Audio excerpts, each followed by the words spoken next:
Mi scusi for being late. Hold on. Although you're going to wish that I was even later so you don't have to watch this 17 seconds of retching diarrhea coming out of Krista Freeland's mouth. Happy Mother's Day, people. Happy Mother's Day to all the mothers, grandmothers, and maternal figures across Canada. I am so happy to be celebrating at home with my kids. I hope you have a chance to celebrate your mothers today and every day. Happy Mother's Day. Happy Mother's Day to all the mothers, I've got to pause this for a second. I'm going to start from the beginning. See if you can make out the noise in the background or what is being said, because it's clearly a voice. Hold on. Happy Mother's Day to all the mothers, grandmothers, and maternal figures across Canada. I am so happy to be celebrating at home with my kids. I hope you have a chance to celebrate your mothers today and every day. Happy Mother's Day. I will admit I am biased because I absolutely loathe Krista Freeland. I don't know if I would hate her as a person if I ever met her in person or if we had a lengthy conversation. Asymmetrical today. I don't know if I would hate her as much as I think I would hate her in real life. I think I would. I loathe the fact that this is a woman, a person. Gender is not, or sex is not relevant, but she's a woman who has single-handedly destroyed Canadian families through policy, through action and inaction. She's a woman who has enacted policies through her partner in crime, Justin Trudeau. I didn't see if he posted a video today. They've literally destroyed families. They've literally destroyed Canadians. They've literally, through their policy, led to the death of Canadians. There are people out there who, on this Mother's Day, are incapable, unable to celebrate Mother's Day because of policy that these two people implemented in Canada. And they come out there, they parade their children so that if they get negative comments, they can then say, look at these people, they can't even leave me and my family alone as I torment them and their families, knowing that it's going to happen. Do you remember when Justin Trudeau was getting divorced from his wife? And he asked for his privacy and that of his family during the time of his divorce. And then a week later, puts out a tweet of him and his son at the Barbie movie, #Team Barbie. He put out a picture of him and his son, knowing there were a great many people out there who would not know that that was his son. His son looked effeminate in the picture. It doesn't mean anything except for the fact that it contributed to people's misunderstanding of it. He put out a tweet picture of him and his son without identifying that it was his son, so that people would make the obvious jokes of Trudeau got divorced and now he's out on the night with another man. People not realizing it was his son. A week later, he then puts out a picture of him and his kid at Oppenheimer, his daughter at Oppenheimer, his daughter wearing clothing which would lead assholes on the internet to say asshole things on the internet. And congratulations, Slapinski, if you remember what he said something assholey. But he parades his children out there as political tools while asking for privacy for his children so that he can then politically exploit and weaponize the predictable responses to using your children as political props. Chrystia Freeland is out there doing the same thing. While they destroy the lives of Canadians, destroy Canadian families, you know that like it's 1 in 5 or 1 in 4 Canadian children that is living in poverty, that is living hungry, as they ship off billions of dollars to Chrystia Freeland's homeland of Ukraine. You know that? I bet you some of you know that. And they sit there and they rub their political good fortune in your face while Justin Trudeau's grocery bills of, what was it, $55,000, $60,000 a year are fronted by Canadian taxpayer dollars. They come out and just rub their good fortune in the face of struggling and hurting Canadians. I'm just saying also, she should get canceled because she, for the crowd that says trans women are women, and she did not wish men Happy Mother's Day if they identify as a maternal figure, mother figure. Do you remember the movie Uncle Buck and the daughter Taya? And it's telling Macaulay Culkin, well, while mother figure is not around, mother figure, I don't know what it means, except it's typically used by people who want to deny the mother status of an actual mother. Mother figure, is that their like sort of their washing of their hands and saying, well, it's ambiguous enough. Mother figure could apply to men who identify as mothers. I just, okay, something's going to drive me crazy if I don't fix it. There you go. That's some, don't go back. Don't go back. It's going back. Is it moving? No. So that's it. I have to start with that because it turns my stomach. Happy Mother's Day. While we destroy your country, while we destroy the very fabric of a civil society that we thought we lived in, happy Mother's Day. And here are my kids. And don't say anything mean about me or my family. Otherwise, I get to play victim again. Okay. But we're not done yet. Railing against Canadian politicians. As some of you may know, I didn't want to start a video with me because that could have been accused of being narcissistic. So I don't want to start the video with me. But if you didn't know that I was recently in Canada yesterday. Holy cows, what day is it today? Yeah, I was in Canada yesterday, the day before, at the Rumble Fight for Free Speech conference that Rumble put on, that Rebel News hosted. If you don't know, I posted my entire segment. It was live the entire day and yesterday as well, and they had great speakers. I'll play a little clip because you need to get a flavor of the extremism and anti-Semitism that was at this conference that prompted Ya'arav, whatever her name is. I'll play this real quick.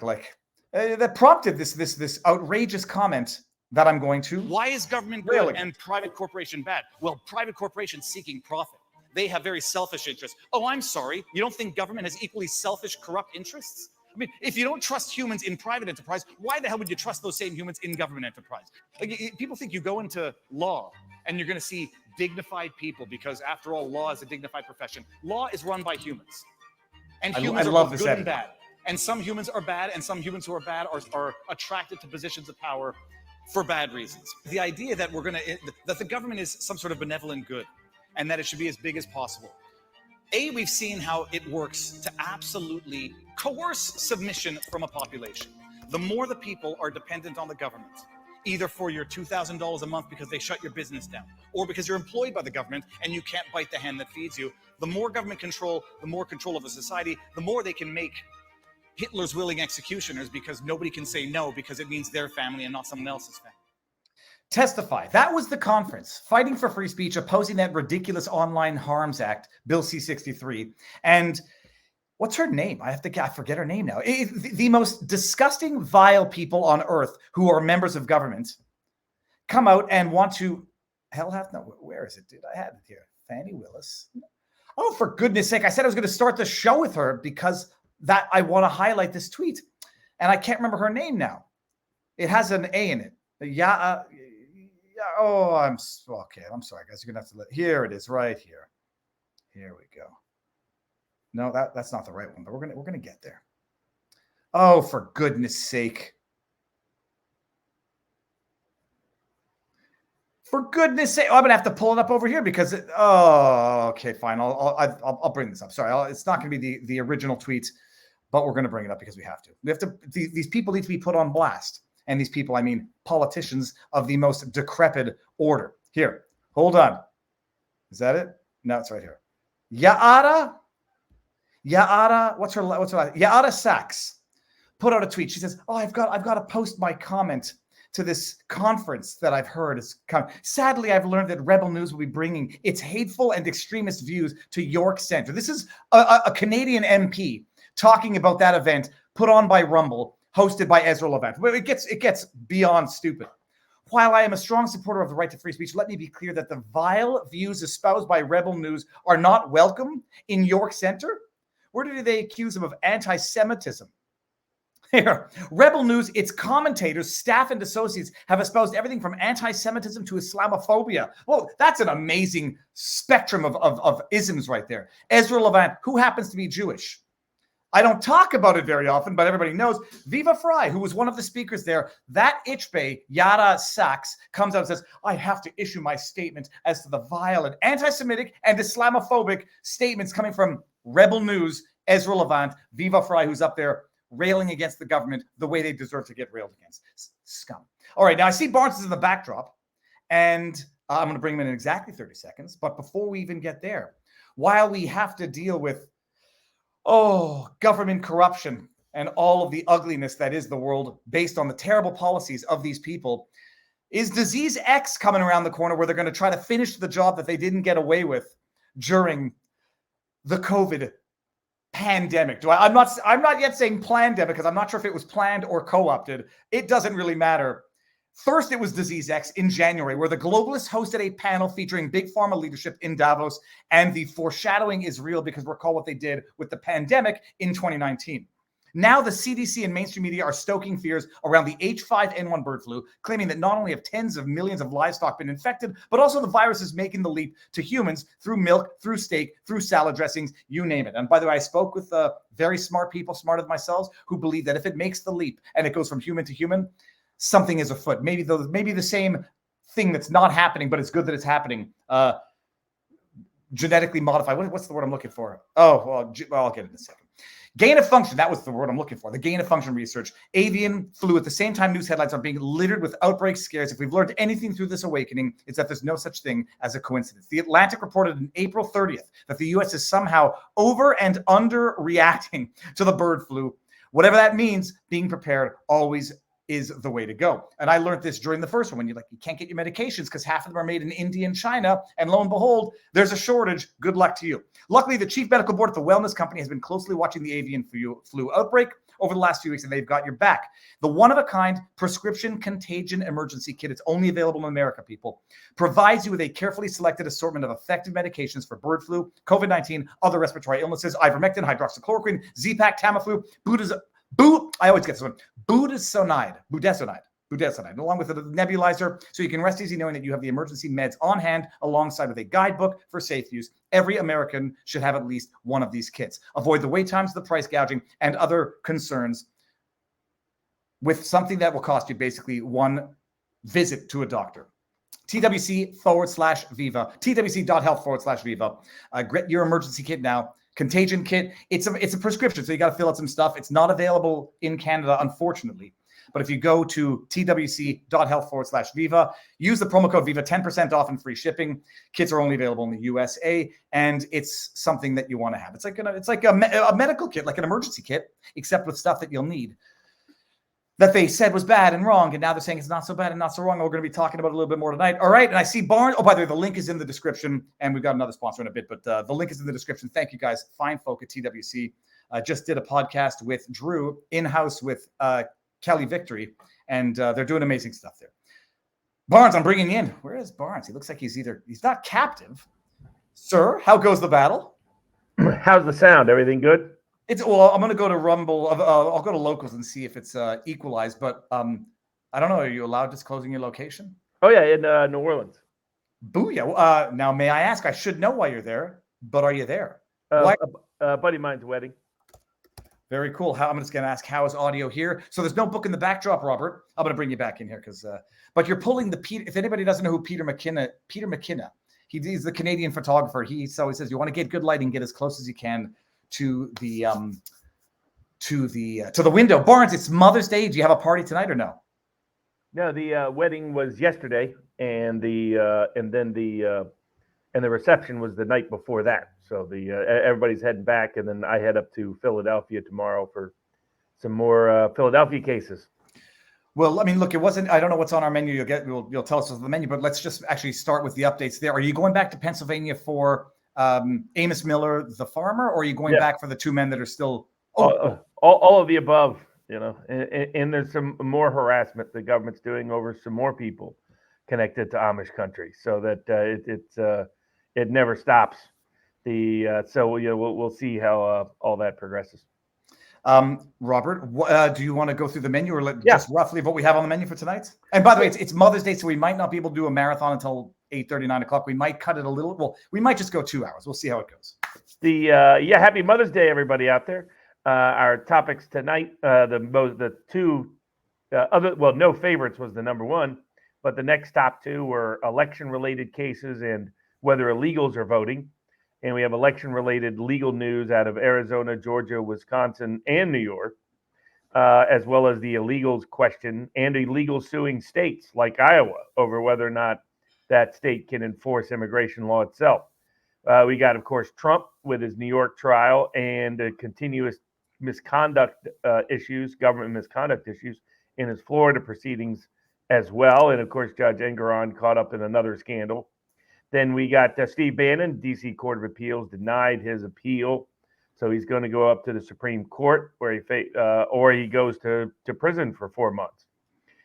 We have the diversity, equity, and inclusion has led to a lawsuit against Red Hat and IBM by my firm, 1776 Law Center, and Stephen Miller and America First Legal. That suit was brought this past Wednesday, about racial, gender, and religious discrimination in high-ranking companies. We've got vaccine-related cases on multiple fronts. I was before the 8th Circuit Court of Appeals in St. Paul, Minnesota on religious harassment. We have federal courts engaging in religious inquisitions of people objecting to the vaccine mandates on religious grounds. We have a federal appeals court out of, I believe federal, maybe state, out of Colorado. Thomas More Society won a big case against universities trying to impose selective religiously discriminatory mandates. We have Supreme Court, 2 major cases they came down, one on copyright law.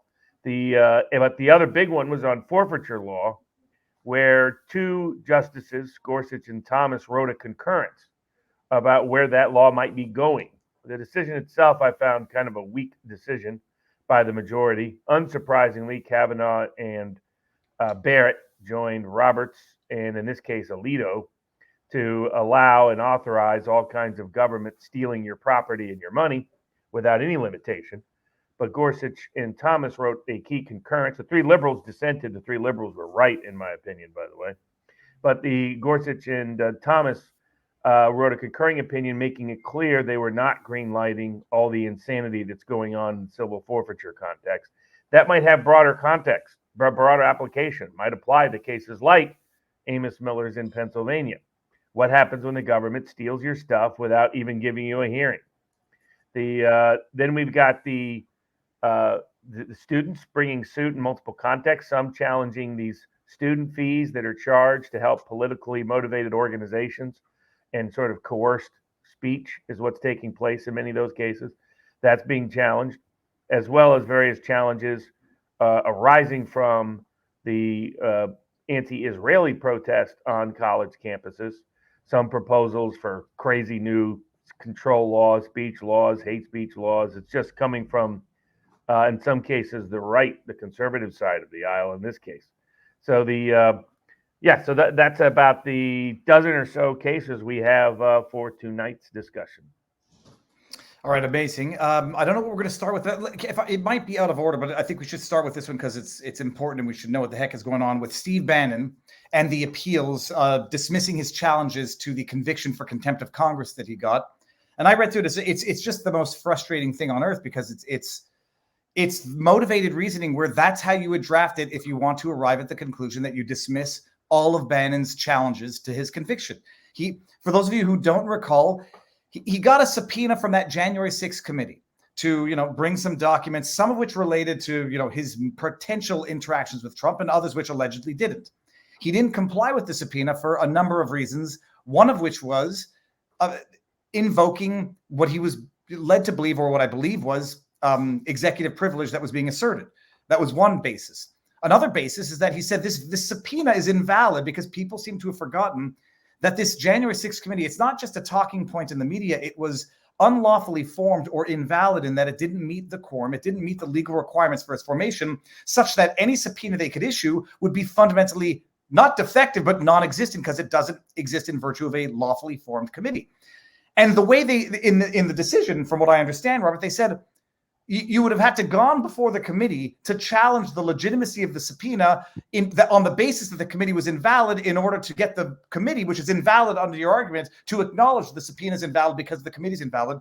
It's effing backwards. Can you make it make sense? And does this go to the Supreme Court before Bannon is summoned to jail? I think it'll be tough for him to get the Supreme Court to take the case. Just because they generally don't take a lot of these kind of cases. They refuse to get involved in Peter Navarro's case. We filed a petition for cert on behalf of Owen Schroyer that is now pending before the Supreme Court of the United States. So we'll see if some version of these they take up, but I suspect it'll be difficult for him to get it taken up. And in all likelihood, Bannon's going to be doing 4 months in a federal prison. The only question is when. It might be peak election time.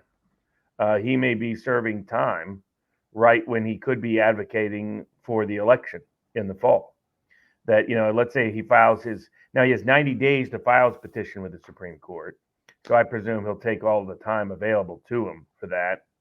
And that his bail pending appeal stays out while he goes up to the Supreme Court. And so hopefully at least he'll be available through the election season. And then, who knows, maybe there's a pardon coming down the road before he ever actually has to do any actual time, depending on how things ultimately get scheduled.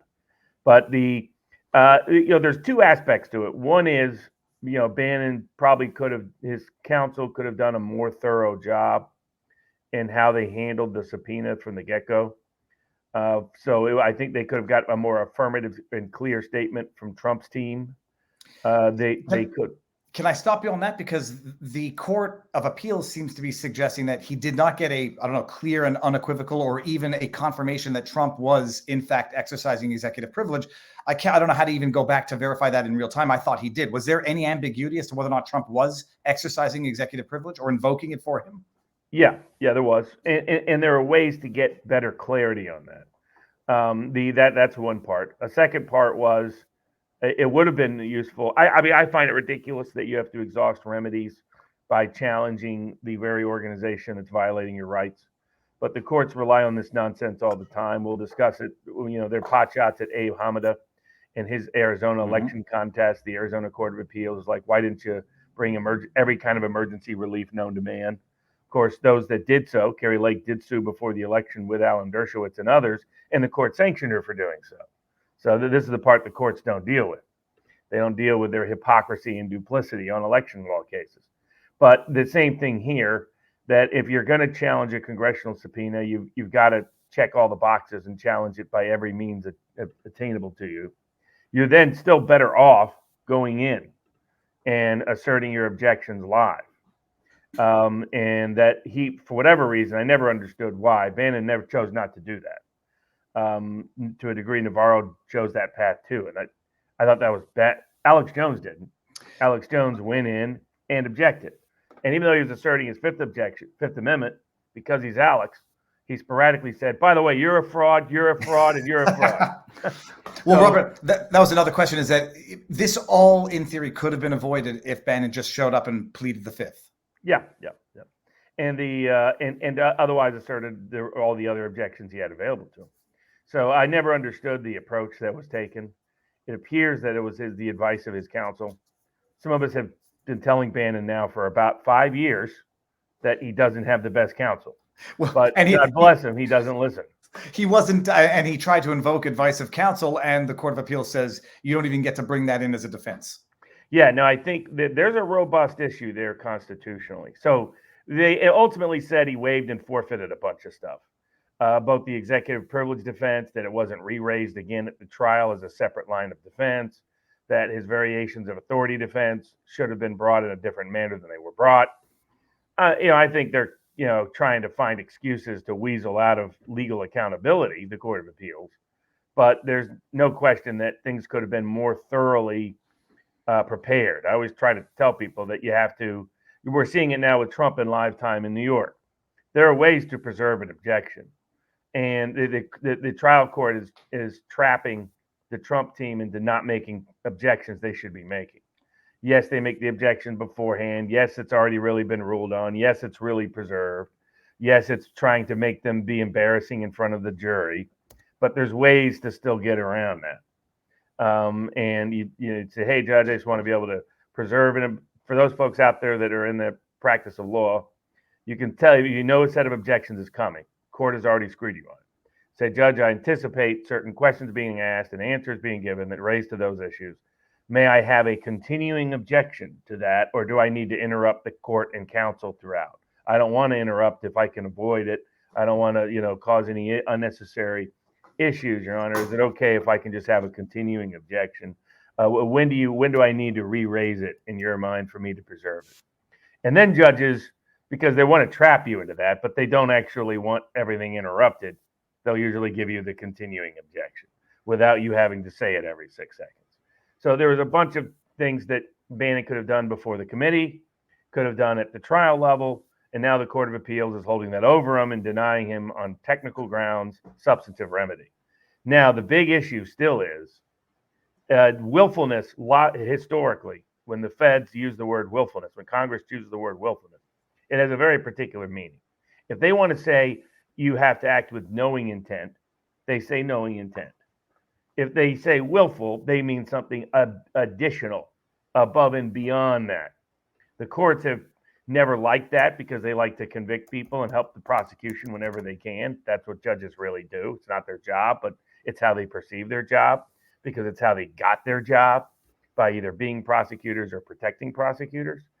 And so, and this is particularly pernicious on the right, but it's just as pernicious these days on the left. The neoliberal authoritarians come from the left on the bench. That unless you have a sob story, they don't want to give you any defense. So, if you commit rape, they're real sympathetic. If you're a pedo, they're real sympathetic. If you offend the almighty authority of the great state, then you must be punished interminably. And so and that's what we see, because willfulness should include an advice of counsel defense and a good faith defense. Well, I just brought up, I don't know how much of a legal definition it is, but under, I don't know, Department of Justice, I don't know what provision of law, but if done voluntarily and intentionally with the specific intent to do something the law forbids. I don't know how broad they that like limiting that because it's so confusing. The historical definition was bad purpose, evil purpose, criminal intent. You're violating the law, and you didn't rely upon the advice of any professional for what you did. It is applied that way in the tax context, though even there they try to undermine it. The lower courts ignore the Supreme Court precedent. Here, the D.C. court has a prior precedent saying that they're not going to require willfulness under that definition in the context of congressional subpoenas. So he's challenged. He'll go up first to the en banc panel, then he'll go up to the Supreme Court, and the Supreme Court should reevaluate the definition of willfulness in this context, because they're also piggybacking off of the lack of a reliance of counsel defense to exclude all the evidence they excluded. He tried to subpoena everybody. The district court denied it, in part on the misapplication of the speech and debate clause, but also, which the D.C. Court of Appeals notably avoided even publicly discussing, said we're going to skip that because we don't have to, because we found a procedural loophole so that we can hide. And instead, but the issues of whether that committee was properly formed could be a part of a reliance of counsel defense, that the counsel advised it wasn't properly formed. And so that's where all of that evidence could potentially come back in if they reinstate a full reliance defense. In reality, if they reverse the conviction, they're not going to re-prosecute it. And in all likelihood, they won't even be in power by the time that decision would come around. So so we'll see. But I think Bannon faces a serious risk, unfortunately, of imprisonment, in part because of the corruption of the Biden administration and Congress. And some people get confused. Congress doesn't hold people in contempt. They can say they did, but only courts have the power of criminal contempt prosecution. So I see these people saying, why hasn't Congress held so-and-so in contempt? Because Congress doesn't have that power. They send it over to the Justice Department. The executive branch has that power. And until and unless the executive branch exercises it, it doesn't matter. That's why nobody that Biden doesn't want prosecuted will ever get prosecuted, no matter how many times they're in contempt of Congress. And the Trump administration chose not to pursue people that were in contempt of Congress under Barack Obama. You can debate that, but that's what Trump chose to do. The Biden administration has not returned the favor. And so but at the same time, there were things that Bannon could have done to better preserve and protect his legal remedies through the legal process that his counsel failed to do. I was going to say that, Bannon going to jail within the months leading up to November might be the best promotion for the Trump campaign possible. So maybe it's strategic all along. Meanwhile, Peter Navarro is in jail now. Yeah, he's in jail, and the prison refused to allow Congressman Matt Gaetz to interview him. So what's interesting these days, apparently in federal prison, you have social media access now. Well, Avenatti's tweeting out some stuff, which we're going to talk about. I was like, how is this? He's in prison. I had no idea. So apparently state and federal prisons are making social media accessible to prisoners. I did an interview with Jake Lang, one of the Jan 6ers, who's up, I think, in New York State. I think he was taken into solitary and might still be there after that interview, but he was seemingly able to. I don't know why they pulled him into solitary, but Avenatti's doing interviews, tweeting. So Matt Gaetz denied access. Yeah, denied. Well, he wanted to interview Peter Navarro, who's again only in there on I think a misdemeanor for a very brief sentence, the sentence that never should have been imposed in the first place. And the federal prison system, Bureau of Prisons, won't allow the interview. Again, they've been particularly punitive towards January 6th defendants.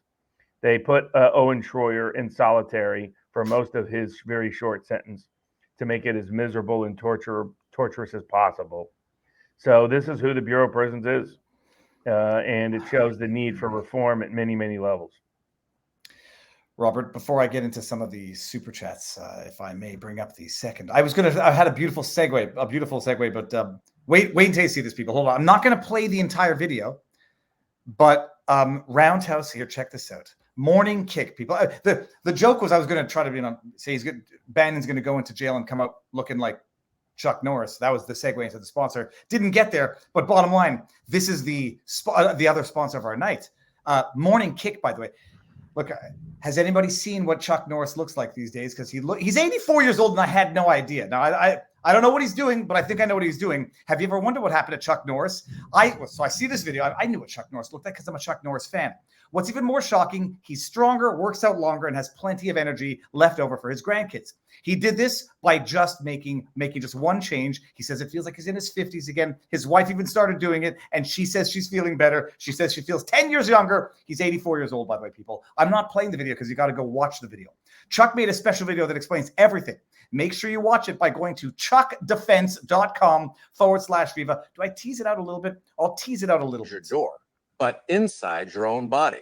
Achy joints, digestive issues. I wanted to start with Chuck Norris. You'll have to go watch it because it's magnificent, and there's nothing wrong with being healthy, people. It is chuckdefense.com/Viva. Click the link in the video. It'll change the way you think about your health. Once again, Chuck Defense with an S, not a C, because we're in America.com/Viva. Click the link. Just a reminder, the legendary Chuck Norris is he's 84 years old now.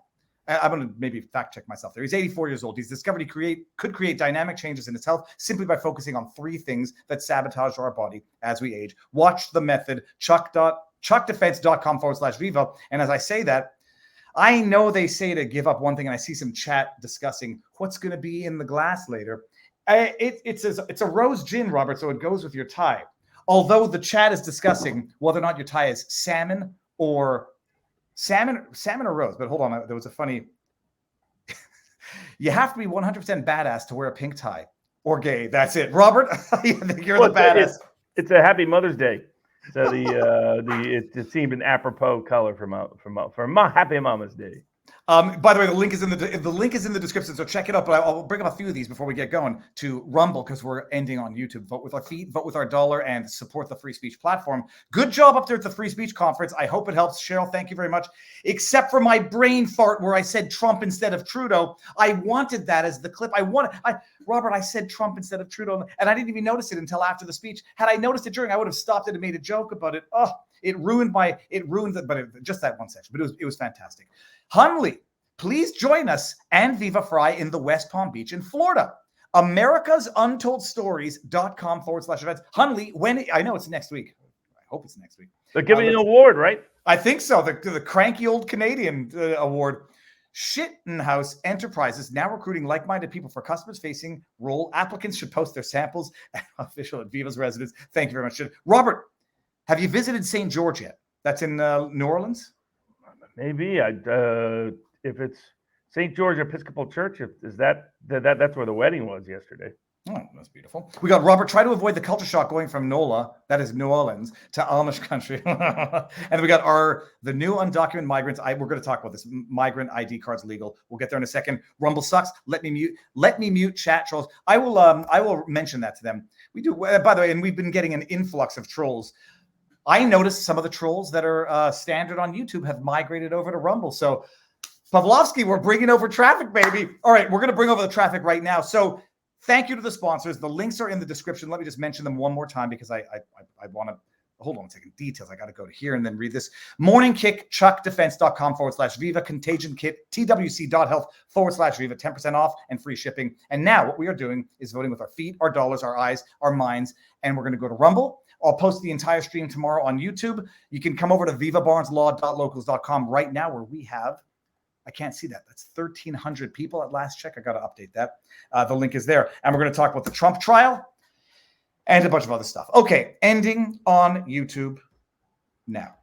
Robert, let's start with the trial. We got to start with the trial. Is my assessment accurate? Everybody is having fun with the double entendres. Oh God, no! But Gouveia has taken it. Robert Gouveia walking the Washington. Yes, absolutely, to a whole new level. He's having real fun with it. He said Stormy gets pounded in cross-examination. She's gagging on some stuff. That the prosecution Stormy goes limp. Blew the entire trial. Robert, okay, so like I think my assessment is right, but I don't mind having you agree with me. Stormy Daniels has absolutely no reason to be testifying other than to publicly humiliate Trump, because she has no evidence to adduce that could be relevant to how the alleged payments to her were classified. Am I wrong in that? That was the objection of Trump's team. And but she does see dead people, so maybe that was her relevant area of testimony. I've done a couple of log summary. Gouveia's been going at it. Gouveia's been going hard on Stormy every night. I'll stop now, people. It's childish to make such jokes. This is what I don't understand, because they objected in advance to her testimony, which in theory should mean the entire testimony is under objection. They object as things go along, but then stop. And by the way, so Inner City Press, if you're not following him, he's doing the Lord's work in terms of covering this in real time. He put out a tweet that said, Andrew Giuliani too. Oh, Andrew Giuliani. I thought you were going to say Klossfeld. I've given up on Klossfeld because I think it's a little too editorialized for my liking. Of course he is. He's a political hack. He's a disgrace. I didn't know at first, and then this seems a little editorialized, and then I see the chat, and all right, off to Inner City Press for good. So he put out a tweet that basically said, I thought there would be more objections. And I read it as him referring to what the judge had said, because he has done very little inserting his own thought. And then some people saying, no, Viva, you misread that. That was Inner City Press's assessment. And it wasn't, because I DM'd him and we confirmed. Because I said, if I got it wrong, I want to correct that tweet, because it kind of got a lot of traction. He reported that Judge Marchand said, you guys didn't object during this testimony. Now it's too late. I thought you would have objected more. I even had to object sua sponte, and she was a tough witness to keep under control. Robert, it's absolute setup by the judge. There's no other way to see it. Yeah, they all do that. So that's a typical behavior of a judge who wants a particular outcome in a case. They try to sucker you into waiving objections. And to be honest with you, Trump's people should have been on top of it. That they're okay for the most part, that they preserved the objection. They made the objection beforehand. You don't have to repeat it over and over again. You just have to put the court on notice of the issue. But you're better off making double, triple sure by preserving the objection, making offers of proof, making proffers as to what would have happened but for this person's testimony or lack thereof. So there's ways to do it to protect your interest that they didn't fully embrace. But mostly the judge was being full of it. He knew they objected to all the testimony. They had objected to it before trial. They had objected to it during trial before her testimony. They weren't at any illusion about that. And he just, was playing on that as his way to get around the legal error of allowing her testimony. Her testimony had no relevance. The relevant standard is when it's going to be highly prejudicial, like her testimony would be, unfairly prejudicial. In other words, it would harm your case without being relevant to your case. It has to be particularly probative. Its probative value has to substantially outweigh its prejudicial value, and it wasn't probative at all. People don't appreciate that distinction. You couldn't have said it any clearer, because people say, well, condemning testimony is necessarily prejudicial, but it has to be prejudicial as relates to the accusation. So someone that's what makes it fairly prejudicial. It's only unfairly prejudicial evidence that's excludable. Unfairly is defined by evidence that doesn't go to the probative value, doesn't go to the factual merits of the case. Because, again, correct me if I've misunderstood. I don't think I have. There's no question that she was paid $130,000 So it's absolutely irrelevant whether they did or did not have sex, period, full stop. Yeah, The only thing that's relevant is whether or not they misclassified it when it was going by way of $35,000 a month to the retainer for Michael Cohen. So her getting up there, testifying how Trump said he didn't even sleep in the same room as Melania, that they had, they had unprotected sex. What the hell? She had like 6 different interpretations. Like her new interpretation is that she blacked out. So that, she's had, more stories about what happened vis-a-vis Trump than is imaginable or conceivable. And even went from no sex to sex to no sex to sex to no sex to sex to now I don't know really. She felt drugged, Robert, at one point, and then yeah, and she's pretty sure she blacked out, and he was standing over her, which is a totally different story than other ones she told, which is different than the other ones she's told. She's been telling different versions of the same story that contradict one another in order to line her pockets now for about more than a decade. And it's clear this was always about her shakedowns for her to. If lying about it makes money, I do that. If telling the truth, then I do that. If it's in between, I do that. If I can get Trump to pay me money so that I don't tell the story, I do that. If I can get media to pay me money to tell the story, then I do that. If they want me to tell story A, I tell story A. If they want me to tell story B, I tell story B. She actually bragged that she wrote her book for her daughter. Can you imagine writing a book saying, "Look, honey, mommy was a real top-notch hoe. She just wasn't a ho-ho. Mommy was a top-notch hoe. And she could even be an extortionist hoe. When you grow up, honey, you can be an extortionist hoe like mommy." That's what she's bragging about in her book. Well, Robert, oh my goodness. She's looking up to such women as Fannie Willis, who's a role model for African American blacks and women.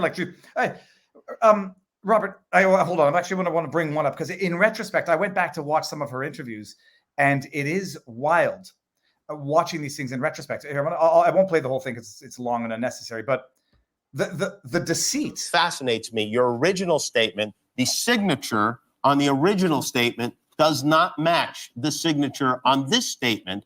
And I went through my library of photographs of you to compare it to headshots that you have signed. And these seem to match the original statement. And am I getting at anything? Did you sign this letter that was released today? I don't know. Did I? Wait a minute. That you can say, that does right? not look like my signature. It's Robert. It's so it's amazing to see that it was deceit on both ends. Oh yeah, she's lies all the time. She also has the felon's claw in her signature. So for those people who don't know what a felon's claw is, it's a particular way of handwriting that shows up in a person's signature. And the reason why it's called a felon's claw is because it is so common amongst felons. And it's a sign of deception. And what it is you're writing and you do a claw shape going backwards. Hold on. So do you see? She has it in multiple places. She has it in the bottom of Daniels. She has it at the very top. See that where that loops up and this comes? Yep. That's a felon's claw. So because she's going up and then back. And what it really represents is anger at the past. Like you're just and it's a common psychological pattern of criminals. Robert, you see the cursor, right? The little hand. Yeah. Okay, so this is the felon's claw right there. And would this qualify as one? It looks like it does because of how it's shaped. Does it go back like this or does it go forward? And it looks like she has a habit of going back over and over again, which means that in her own name, she has anger, rage, and criminality. Well, darn it! Now I got to go check my own signature and see. I'll send you my signature. You let me know. I stopped doing that for random people. I used to do it like parties and events. And then once I was describing, I was like, okay, well, this actually usually means the person has kind of a sexual pervert. And she said, that's my husband's signature. I was like, oh, well, never mind. It could mean other things. I don't know. I was trying to escape. This one means you're a serial killer. Yeah. So, Robert, both the lying on both ends to make money on this and going to what I think is among the biggest, I think it's a bombshell, speaking of giving interviews from prison, that relates to Stormy Daniels. Avenatti came out with a post earlier this week. By the way, substantiating what we had said from the get-go. Yes. He was the extortionist. She's not the victim, she's the criminal.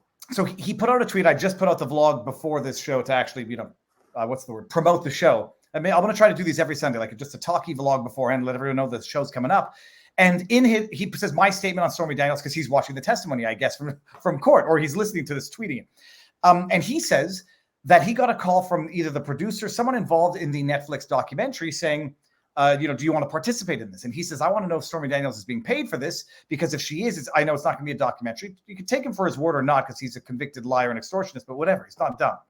And he says the woman told him that Stormy is being paid for this, and they had to find a way to pay her where it wouldn't be her own money that could be then seized, because she owes Trump over $500,000. And he says, I can't believe this woman is telling me this, because we're on a recorded line in prison. Nothing's confidential. And she's basically confirming to me that Stormy Daniels is engaging in the very same fraudulent scheme that they're accusing Trump of, except she's actually doing it to get paid in a manner to circumvent your lawful creditors, Robert, is fraudulent, correct? Yeah, it's called fraudulent concealment.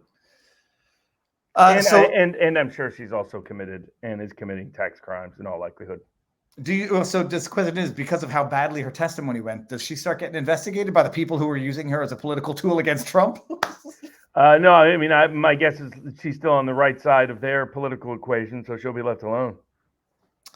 All right, amazing. There was one thing I was going to do. So for Trump's trial, that's the latest of it. It continues next week. I don't think there's anything more that really matters. But I mean, there were a couple of other witnesses who were supposed to be hostile to Trump who testified very favorably for Trump. Yes. The only thing I would say is I see everybody saying the case is over, and I'm like, with an impartial jury, it would be. But, the chances are Trump still is going to get convicted in New York. This is a hanging, lynching jury. Apparently they put lawyers on the jury. I never would have put New York lawyers on a Trump jury. Well, I thought in Canada, at least in Quebec, lawyers can't serve as jury members. I once got jury duty. You can in America. You can in America, but no, it's generally disfavored. And don't so there won't be any directed verdict, Robert, from Judge Juan Marchand at the end of this? No reasonable jury? He can't. You can't in a criminal case. Okay. Oh, okay. Oh, okay. Well, that resolves my stupid question. That people are saying it's over. I still think he's getting convicted. I mean, it doesn't matter. I have no confidence in that jury. None whatsoever. All right. Well, to be continued. Robert, what do we segue into now? Speaking of questionable voting habits, we've got the Tucker Carlson raised the fact that illegals could vote if they didn't know it was illegal for them to vote. Mm-hmm. That's always that's a good law. We shouldn't put people in prison for things that they don't know are criminal.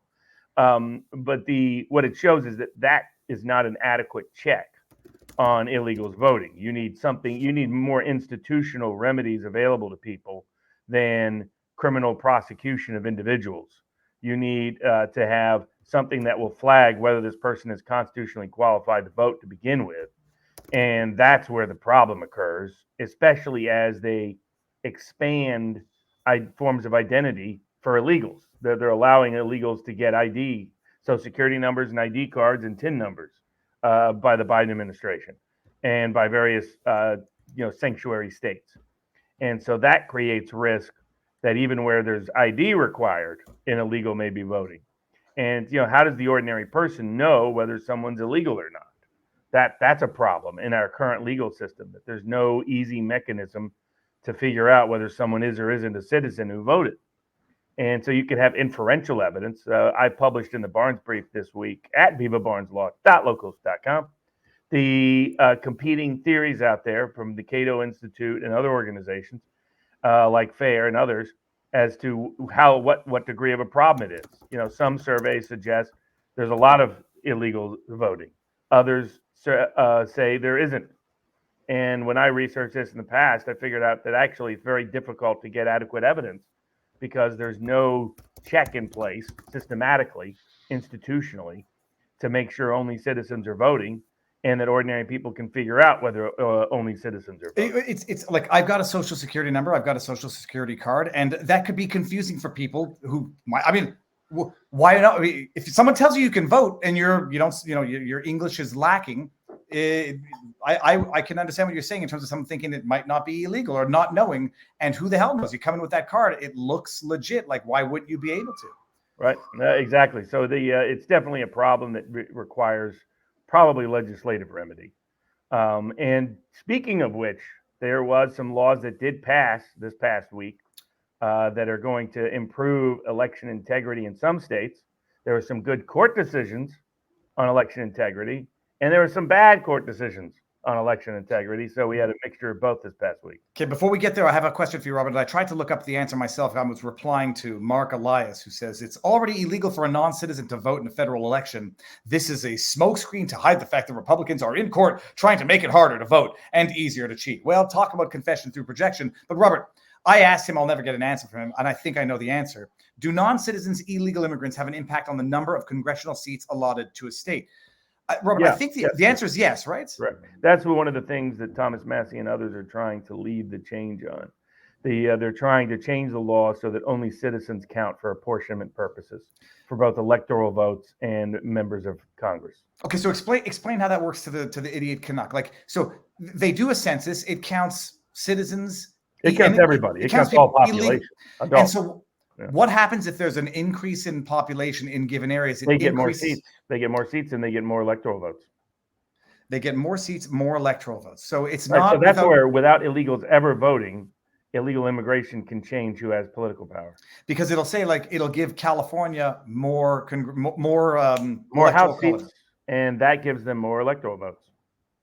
Because electoral votes are shaped mostly by the number of House seats you have.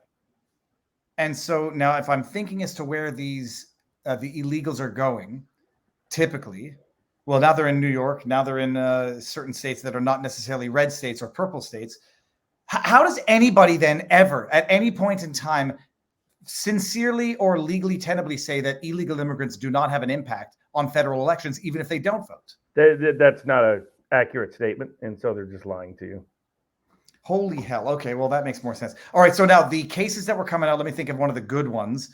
One of the bad ones. Let's start with New York. New York now has basically mass mail-in voting. All you have to do is ask for it, and you get it because they want to facilitate under the law. This is for federal elections? All elections. So Okay. New York constitutionally has always, they've interpreted their article, I think it's Article 2, to prohibit absentee voting outside of extraordinary circumstance. They tried to change the Constitution in 2021, and New Yorkers voted it down. New Yorkers didn't want mass mail-in voting that circumvented the absentee rules. So the legislature just said, screw it. We're going to pretend that the law changed, even though they rejected the constitutional amendment, and we're going to do mass mail-in voting. So Republicans and conservatives sued, and the New York courts have said, yeah, that's fine. We're going to reinterpret the New York Constitution directly contrary to how it's been interpreted for more than a century, and say that, in fact, you can do mass mail-in voting with what's called no excuses, no reasons whatsoever required, no witnesses required, etc. So now New York is a mass mail-in voting state. And because it wasn't in 2022 is probably why Republicans picked up seats in the House in New York that led to them winning the House in general. Now that may be back at risk because they're going to get to flood the ballot box with questionable ballots with universal mail-in voting, thanks to the New York courts. What's the rule on ballot harvesting in New York State, if you know? I mean, everywhere it's illegal at some level. But the question is, in New York, are they going to enforce any of that? Probably not. Given who has control of the prosecutorial power. So New York is the court trying to bankrupt Trump. New York is the court trying to imprison Trump. New York is the court system trying to make sure that they can basically steal any election they want, anytime they want, through mass mail-in voting, despite New York's constitutional prohibition of precisely that. And what are going to be the rules for the signature verification of those mail-in ballots? We'll see. In the past, they've strictly enforced that when it came to outsider candidates. They have not strictly enforced it when it came to general favoring Democratic Party politicians. And so, I mean, look, people are going to get a little doom-pilled on this. What should Republicans do in New York? Do they just play the mail-in voting game hard, or do they try to contest it? Or do they continue to try to contest it? I don't know where it could go from there. There may be a higher New York court yet to make a decision. I thought this was the final one, but I'm not certain of that. Okay. They're basically screwed in New York. That's the short answer. Or just mobilize the mail-in ballot. Like, don't cheat, but just really go hard on I don't know how you do it. Like, go to old person's homes and make sure they vote. Well, you can try to reciprocate. You can try to do your own vote organization effort. It's just you're not going to match it in New York. All right, and Democrats are doing. Okay, now there was one that was a good decision. I forget which one it was now. Oh, that's Wisconsin. Wisconsin. That's where Mark Ellis got slapped around. Now, but hold on. So now I'm totally Elias, sir. Mark Elias. What was so Wisconsin was? Oh, for goodness Also, sake! absentee voting. Oh, the witness. Okay, I don't like forgetting my thoughts. So in Wisconsin, there was a requirement that you have to have a U.S. citizen be the witness if you want to mail in a ballot. And I don't know who financed the litigation or spearheaded it, but you had 4 plaintiffs saying this unduly prejudices my ability to mail in vote because I can't always necessarily find a U.S. citizen, and it makes it. They were making some other arguments that it. It violates the Voting Rights Act, and it violates the Civil Rights Act to have this undue imposition on our fraud efforts, Your Honor. And so, bottom line, they said, look, having a witness, they were arguing that they had to like verify or do any sort of certification, whether they're constitutionally qualified or not. Yeah, but that in fact has never been the witness requirement. Is that they saw you fill out that ballot, they know it was you who filled out that ballot, and all the way up until to the whole chain of custody. So it's to make sure you actually fill out the ballot and someone else doesn't. I mean, it's basically a form of signature. Why Wisconsin doesn't need signature matches is because of this. Okay.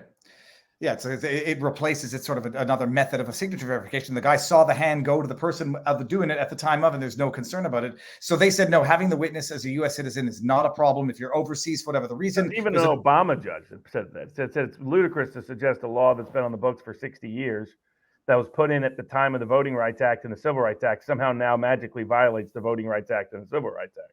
So that just doesn't make logical sense. So credit to the judge who stuck to the logic and the law rather than his political bias. I think Elias thought they had something in the bag so that they could fix the elections in Wisconsin again. Again, Mark Money Launderer Elias is how he's locally known. He lost. And on his little democracy docket, where they track all the cases and like to mock all the other side and love to promote their own conspiracy theories, they had to print that. They had to print that case bashing them, which was kind of funny. Okay, so that's good out of Wisconsin, bad out of New York. And I guess it's sort of good because Wisconsin is more at play than New York. Much more. Well, not for Congress, but yes, for the White House. Okay.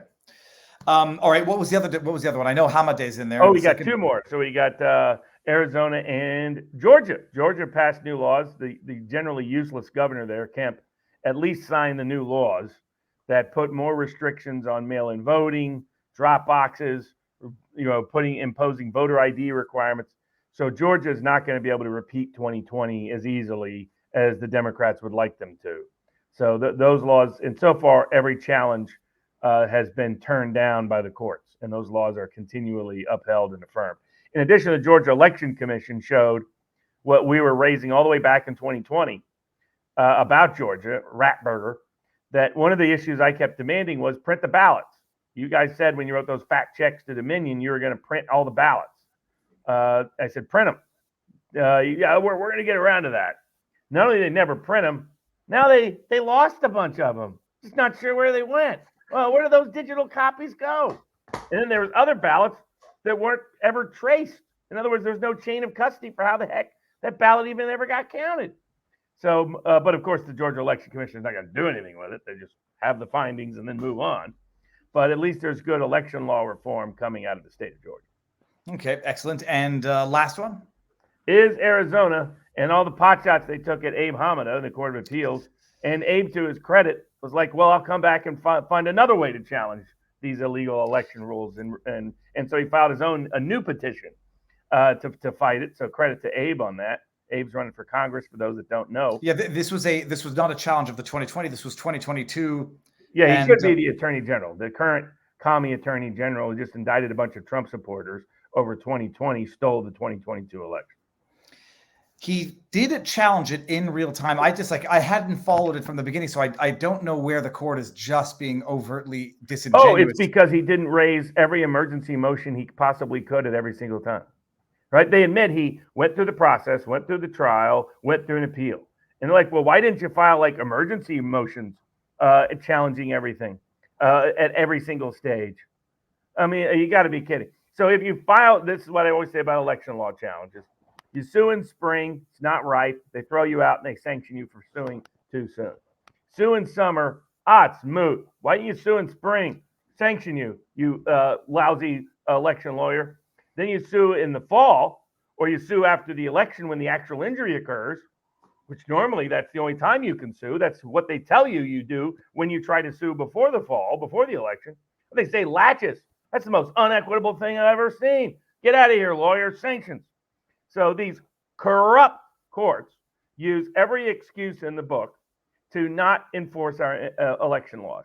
And that's what they did with Abe Hamada. The Court of Appeal said maybe he even has good grounds to challenge things, but he didn't challenge it the way he should have. And they're talking about things that nobody does. File emergency motion here, emergency motion there. I mean, that they sanction you for when you do it.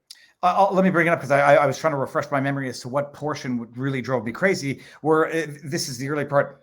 Hamada had not asked Maricopa County for its CVR, which was, I forget, it's the digital role, I think, something along those lines. He didn't ask for the CVR in the initial discovery motion. And although he did ask for it in the motion for the list of Maricopa County voters whose provisional ballots were rejected, he did not also ask the county to give the reasons for rejecting the ballots. I mean, it's like he had to have done everything all at once, all at the right time, not prematurely. And there's never a right time. If you do it before the election, you sued too soon because you haven't been injured yet. If you do it after the election, why didn't you sue before the election? It's too late now. It's gamesmanship by corrupt courts. That's what it is. It's what it's always been. And Abe Hamada's Arizona Court of Appeals is further proof of that. But so he's never going to get the position that he's entitled to. That he was voted for and constitutionally entitled to. So what remedy is he going to have other than, I don't know, insurance? They keep trying to change the election rules to force the courts to fix it. 1776 Law Center is going to be looking at bringing suit in Arizona throughout the summer.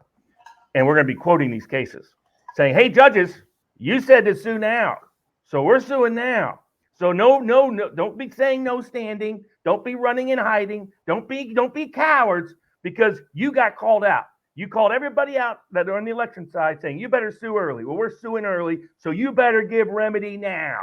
Don't go hiding behind any of your BS doctrine and expose yourselves as the corrupt partisan hack that you really are. That I may not put it that way, but you'll have to tone it down. It's cast vote record from Chadwick Redmayne. Again, there were a bunch of provisional ballots that weren't properly counted that show he won.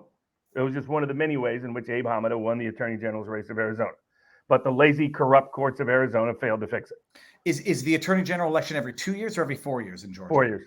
So not it's until it's in an awful year. Okay, so it's nice. So he's that's it, screwed, thoroughly screwed, and see what happens in 2026. But he's still going to try to find what other remedies he can find to fix the system long term. And he's running for Congress, and would be a good member of Congress. So so hopefully he'll pursue that. Speaking of elections, AIPAC has decided to go after Thomas Massie, one of the dumbest people they could possibly go after. Just so nobody takes that out of context, one of the strategically worst people they can go after. As in dumb, absolutely. I mean, not Thomas that he's Massie's dumb. A great guy. Thomas Massie is a leader on food freedom in Congress, the leader, a leader on financial freedom in Congress, a leader on political freedom in Congress, a leader on medical freedom in Congress, a leader against the deep state corruption, a leader against dumb money for dumb wars overseas. There's a few issues I don't share with him, but on all those big issues, he's dead right and he's a leader. And here you have two people going after him. AIPAC, the American Israeli Political Action Committee, which would be better off shutting down. They would be better off shutting down. They do more stupid stuff than smart stuff. Mm-hmm. They do not help the Israeli cause at all. They hurt the Israeli cause constantly and continuously by dumb tactical decisions like this one. And then the second aspect is Laura Loomer's going after him. People wondered why I said Laura Loomer's an idiot, and I don't trust her, don't rely on her, don't cite her, don't support her, don't patronize her, don't promote her. It's because she's really stupid. Just dumb. She's going after Thomas Massie and Rand Paul because they're not sufficiently Trump loyalists, according to her. It's like, look, she's just a grifter going from one grift to the next grift to the next grift, trying to figure out what the next grift is going to be. Hangs out with, let's just say she shouldn't be going around preaching to people about moral values. That's just word of the wise. She was trying to spread a libel about Robert Kennedy over the weekend because some people, guess what? We were subject to libel this past weekend on One American News Network. Me and you? Yes. So did they name me by name? Yeah. The Alex Brukowitz, or however you pronounce his name, he's one of these sort of Trump partisans online. A bit grifterish in the way he approaches things. So, a group of them decided that anybody saying nice things about Robert Kennedy has to be attacked and demonized. So they went after a bunch of populist accounts, Chief Nerd, a bunch of other people who really do great populist accounts, which was dumb, by the way. It's tactically dumb. You can think whatever you want about Bobby Kennedy or Donald Trump. It's just tactically dumb. But put that aside. He decided to go on Dan Ball, One American News Network, and accuse you and I of getting paid money to promote Robert Kennedy. He said, yeah. In fact, we were two of the only people he identified. Nobody says this Viva Frey, Viva something. He couldn't even spell your name, pronounce your name right, your acronym right. And Robert Barnes, the secretly getting paid by the Kennedy campaign to promote Kennedy. Not because I have been a Robert Kennedy fan since before I was a Donald Trump fan. Okay, of course, that doesn't matter. Or the fact that Robert Kennedy is voicing critical positions on issues I happen to agree with him, and Donald Trump is busy AWOL on those issues. That can't possibly be what's going on. It must be people are secretly getting paid to say nice things about Robert Kennedy. But yes, he targeted us as two people who are getting paid. I need the soundbite for that, and I'll put that on more blast that he put that on. Oh wow. But and some of these other people doing the same thing. Just dumb stuff. Thomas Massey is awesome. You don't have to agree with him on everything. He's a leader on freedom and independence and integrity in the House of Representatives, and you have to be daft and dumb to think otherwise.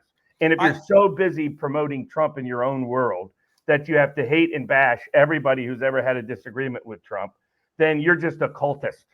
That you're not really a populist. You're not really a conservative. You're not really a liberty promoting person or freedom promoting person. You're just a cultist. It's fine to be a cultist, but that's who and what you are. You're not someone to take seriously. You're not someone who's going to impact the world in a positive direction. And AIPAC should learn their message. I want to say, like, Laura Loomer, I know that she's popular, and I don't really want to say bad things about her, and there's no but to that. I do. She's an idiot and a sleazebag. Well, the problem is she's her own worst enemy. And so when she went after Riley Gaines, it was the dirtiest, stupid stuff on earth. And this is why, like, I am very reluctant to retweet Laura Loomer, not because I'm trying to, shame or whatever. But I remember when that car exploded at the border of Canada and everyone was screaming terrorism. And then she wrote, this is the FBI suspecting that the car bomb explosion, terrorist attack at the Rainbow Bridge in the U.S. border in Niagara Falls could have been heading directly to Macy's Thanksgiving parade in New York City. FBI. This was like when news was just coming out. I remember seeing her tweet this. I'm like, I heard that it was going to Canada, not from Canada.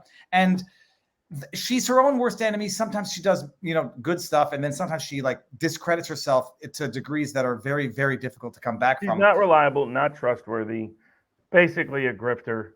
Someone that it shouldn't be considered a source on anything. I know there's people that like her because she sometimes aligns with the populist cause, whether that's on Trump, whether that's on the Vegas shooting, and things like that. But you can't overlook all of this idiocy, all of this dumb promotion, all of this defamation and libel she routinely does. She just comes across as a sleazebag because that's what she is. But what do you have to say about the fact that the Trump campaign puts her out as a big? It shows you where Trump is some days. The people he chooses to promote and it often makes no sense. So it's just the Trump loves loyalty. I understand that. Now he didn't reward it in his first term. Like Don Jr. put out a statement. Some other people put out a statement suggesting anybody says anything positive about Kennedy, you're going to be persona non grata in Trump world. And it's like, well, one, that's probably not a smart tactical strategy to take because some people aren't going to respond as well as you might like to that. But secondly, Trump's proven the opposite. If you smack Trump in the face, he rewards you. If you're deeply loyal to him, you likely will never get a job. He likely will never come to your defense. That's just, unfortunate. That's just reality. That's what everybody learned who followed politics closely in his first term, was that being loyal to him was not rewarded. That people that were disloyal to him got rewarded constantly, continuously. He's seriously thinking about putting a person on as his VP who challenged him in the 24 election in the primary stage, right? Tim Scott, who's, a deep state as you get, as tied to Boeing as you get. So it's just the reality of this. But Robert, I'm reading the chat in Rumble, and a lot of people are talking about full-term abortion and RFK, and I hadn't heard this, but I was a little busy last week. For those people that are curious, I don't believe, if you're really pro-life, and that's an issue that really motivates you, I don't think that many you're going to be voting for Kennedy. Same on the environment. But so what Kennedy said is he doesn't believe the government should be involved. That was his position. Mm-hmm. It's not a position I share with him to the degree he had it. And then he came out and changed his position. He said a bunch of people gave me information that has led me to re-examine my own assumptions. And I now believe that late-term abortion should be banned because of why people do it. Right. So he's done this on multiple issues. He's done this on the environment. He done this on guns. He did it on trans treatment. His initial instinct was he didn't want the state involved at dictating what parents and children did with their own medical care. But then people sent him a bunch of information. He researched it and said, no, we don't let kids drink. We don't let kids get tattoos. It's clear that the science doesn't support what's happening here to these kids, and it's very dangerous. And they're not getting full informed consent. Now, of course, all the Trump supporters that want to bash Kennedy, they just pretend he never changed his mind. So they quote him from 2 years ago, 4 years ago, 8 years ago, 10 years ago, which is fine. Look, I get it, politics.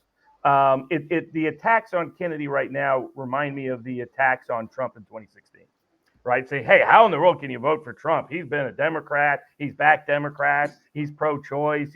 He bragged about being pro-choice, pro-gay rights. He was for government health care. These are all things that Trump had voiced support for before 2016. And my position was this is not going to matter to the Trump voter because they care about what Trump thinks right now, not what Trump thought 2 years ago, 4 years ago, 10 years ago. Same is true of the person voting for Kennedy. The Kennedy voter is not motivated by gender issues, abortion issues, environment issues. That's not who the Kennedy voter is. That they're a voter that cares about other issues. Well, and for the most part. I'll tell you, there's two things to that. The ability to change one's mind is a good thing, unless it happens too much, in which case it indicates being wrong too often. But set that aside. I'm for people changing their mind when they're wrong. Well, but true. But if they're wrong too often, don't change your mind if you're right. Well, no, but if you're wrong too often and you have to change your mind because you're wrong too often, it's an indication. But I think it means you have undeveloped views. In other words, you have a lot of, though I share Kennedy's skepticism on some of these things. In other words, when do we have the government? I don't support trans treatments, all these gender mutilation, but I'm not a big fan of the government taking over that. And I've said this all the way through. So I share his instinctual doubt on a lot of these things. Yes, hey, we don't like something. Let's have the government control it now. How well has that worked out for us? Well, I agree with you there, but I'm going to have to go and listen to what he said because I'm reluctant just to even rely on a transcript. If someone cannot categorically state that they will be against late-term abortions, I'm trying to. He was clear. He says he believes a fully formed fetus has a right to life and a legitimate claim, but he doesn't trust the government to be involved at any level. So that's what what the critics did is they took the last part. And they cut out all the context. Well, and that's why that's part for the.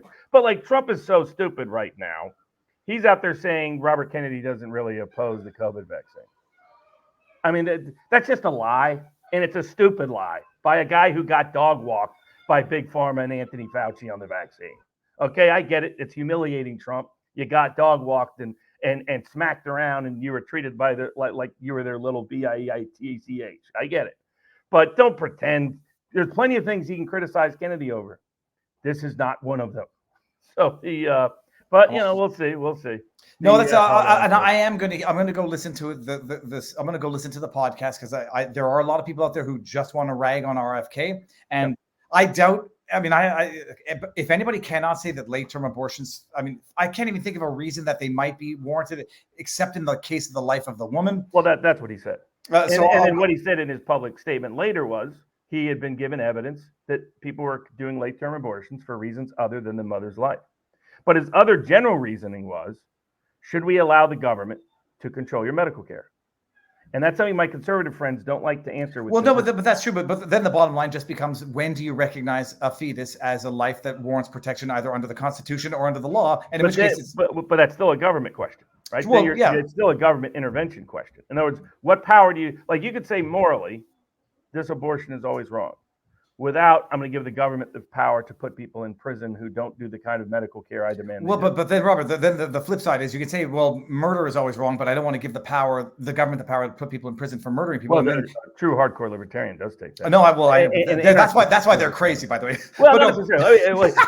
It's the Michael Malice anarchistic view, which is what power do you give to the state, and where do you extend that? Where do you not extend that? Well, no, because otherwise, where do you not apply that? The extreme side of what you're arguing is you don't want to give the government the power to determine health care, because it might then say abortion is illegal, but then they might say, well, mentally challenged people don't qualify as humans, so you get to put them to death because it's not murder, and who wants the government getting involved in that? It's the same on the trans things, because you can apply it in other contexts. And I get it. I just think that issue of government control is something that is too easily conceded when we don't like the particular form of healthcare taking place.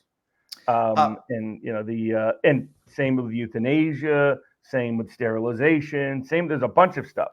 And I always tell people, ask yourself not what you're deciding, but who you're giving the power to. And I always think every question has to have both answers applied to it. And I don't think either side politically does a good job of consistency on that. Now, it's an amazing thing. There's 18,000 people live in Rumble, and I spotted one chat that says, read my chat from Sweaty Zeus. And I realized I haven't gotten to the Rumble rants yet. And I'm going to read it top to bottom because one of them is right on the issue that we're talking about. Bada bing, bada boom. Sweaty Zeus, it's a gross concept, says 6 months ago, Kennedy said on the last question on News Nation Town Hall, he would sign an assault weapon ban. Liked him till then. I think he's definitively walked back, or at least clarified his Second Amendment position. But if you care about guns, Kennedy's not your guy. If you really care about abortion and pro-life, Kennedy is not your guy. If you really care about energy and environmental issues, Kennedy is not your guy. But from a tactical perspective, if you're part of the Trump campaign and you're assessing who is voting or may vote for Kennedy, 1776 Law Center is going to have Richard Barris, People's Pundit, do a big, massive poll on a lot of these topics. Then that's not who's voting for Kennedy, right? It's like the people on our board, the same people that are pretending, I really kind of thought about Kennedy, but now I have to bash him every day on the board. No, you didn't. I can go back and look at your post over the last year. So for the most part, that's not the case. So the Kennedy is not getting votes from traditional conservatives. So and then people who want to lock Kennedy in and say, I'm going to decide that's Kennedy's only view. That's fine. There's people who did the same with Trump, say that's Trump's only view. Trump promoted the heck out of the vaccine initially, took credit for it, ran a national TV ad on it. Do you want that to be the sole voice of Trump on the vaccine? Do you want that to be the sole right? I mean, so some of this gamesmanship politically, I get it. It's why people want to be critical of Kennedy. It's why some people sincerely don't like Kennedy. My point is, as a political strategy, it's not going to work.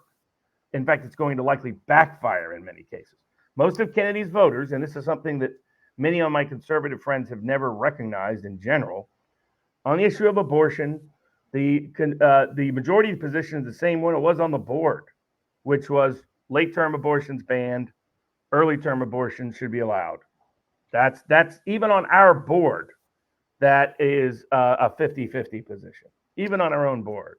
And we represent a much more pro-life share of the community globally. In the US, millennials and Zoomers are pro-choice. That's just reality. I know my pro-life friends want to pretend it's not, but it is. The people who are voting for Kennedy are instinctively pro-choice. The people who are voting for Kennedy are very pro-environment and don't care that much about the energy industry. They ain't working in the oil fields. They ain't working in the coal mines. The people who are voting for Kennedy don't really care about trans issues. It's not a big issue with them. They don't like wokeism. So I give Kennedy credit for on issues that it doesn't matter what his position is, given his voters are. He's taking time to assess all the criticism and then gives a more informed reaction after he researches it. I would like Trump to do the same, God bless his soul, that upon occasion. Well, there would be no shame in it, Donald, to say, you know what, I got lied to on the vaccine. that I required a vaccine that was safe, effective vaccination for the prevention of COVID-19. And it turns out they not only sandbagged my campaign by delaying its release until after Election Day, but in order to make sure I lost. But it turns out they lied to me and the American people and stole our money, and I want them to be held accountable. If you're going to destroy the deep state, like you said in New Jersey in front of 100,000 people, you got to start with big pharma as one of them. So that I want to encourage more people to replicate what Kennedy's doing. He gets criticism, he researches it, he adjusts his opinion. Now, sometimes he doesn't. He still believes in stuff on climate change. I don't agree with him at all on. But despite all the criticism, despite, he goes, he looks at it, comes back with the same position. Vaccine mandates, comes back with the same position. Vaccines and the degree to which they're safe or not, comes back with the same position. So there's on 80% of his positions, he doesn't change despite the criticism. On the 20% that he has, I'm glad because I happen to have disagreed with his original position on those issues myself. But I would like more politicians to do this. They seem to think it's a sign of character to stick with a stupid position that was formed on shallow, superficial information. No, or it's a sign of weakness to apologize, which I think most people that's do. what they think, and I don't think it's the Chuck Norris joke. They said Chuck Norris's tears could cure cancer. Unfortunately, he never cries. But it's those kind of positions I think are not real strength. I've never taken that idea that you can't change your mind, you can't second guess it's one of the reasons why I promote sports betting and political betting is it always constantly challenges you because you get it back with money either in your wallet or out of your wallet. You can't sit there and, I'm going to stick with my position, whatever it is, come hell or high water, if I keep losing. When it's a tactical one, I'm not talking about one of moral principle. But when it's based on empirical assumptions, Kennedy had empirical assumptions about gun control that were wrong, empirical assumptions about abortion that were wrong, empirical assumptions about trans treatment that were wrong. When he has been challenged on it, he has had the willingness to research it and realize his empirical assumptions were wrong. Good, change your mind. Like most of the members of the Republican House on Ukraine. We started out with 5 Republicans objecting. Now we have a majority of Republicans objecting to Ukrainian aid. I don't want them to sit there and say, I voted for it initially, so I'm out of matter of principle. There is no principle in staying stupid. That's my point. Robert, I'm going to read not some, but all of the chats, the Rumble rants, real quick, except for one that I'm going to focus on in particular. Connor Tomlinson, this is from T1990. Connor Tomlinson of the Lotus Eater says he has heard that Marco Rubio is the one Trump is seriously considering for VP. He said he's heard it from some reliable people he knows. Take that with a grain of salt. Terrible choice. Terrible choice. This is a guy who likes to dress up in high heels, and do his little and dance to the deep state. That's who Marco Rubio is. All that I know is I'm following Predicted now because I have an interest in who the VP is, and I hope that I still want Vivek. You're cheering for Vivek. I'm still going for Vivek. I didn't put all my money on Vivek, but I put some of it on Vivek. Now let me get through here and get back to my JD Vance would make an awesome vice president. I got some. I put some down on JD Vance as well. Doug Burgum seems to be working his way up the freaking thing. He's up 4 cents today. Doug Burgum is up 4 cents today on Predicted. I didn't put any money on Doug. Okay, so we got here. Hello, this is DD2225. Would a second Trump term have the authority to tear down Biden taxpayer-funded wall built around his Delaware home? It was built in 2023 and cost about $500,000.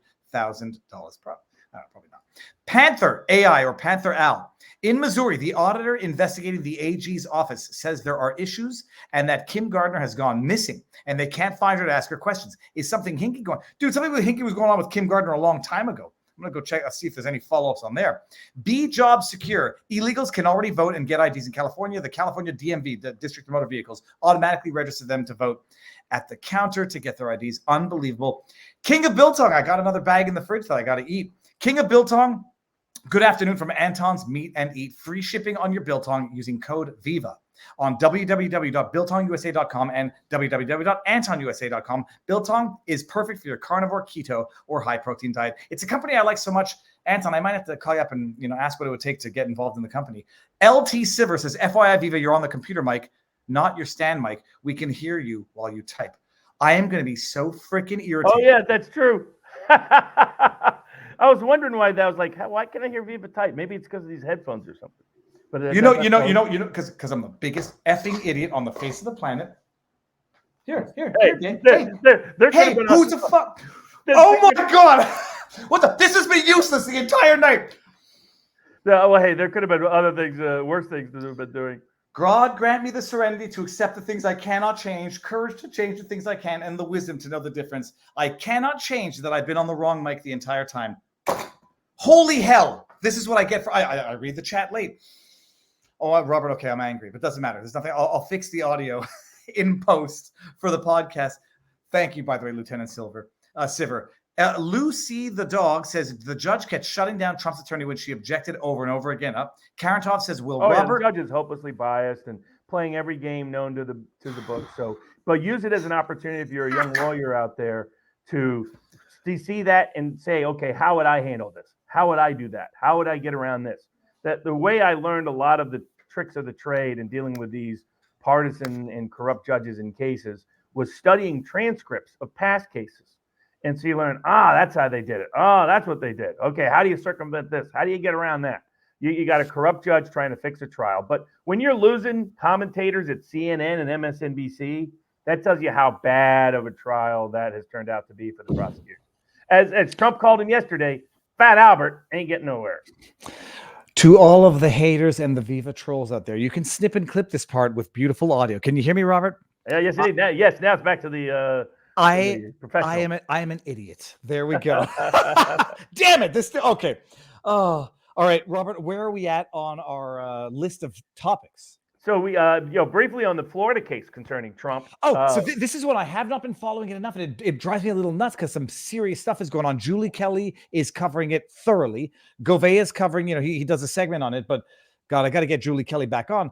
There's been some chicanery. Did they admit what I believe I said at the time? That not only was it a setup with the FBI posting that picture of the classified docs, they falsified evidence by writing the labels classified and putting it on these bullshit documents that were never classified in the first place.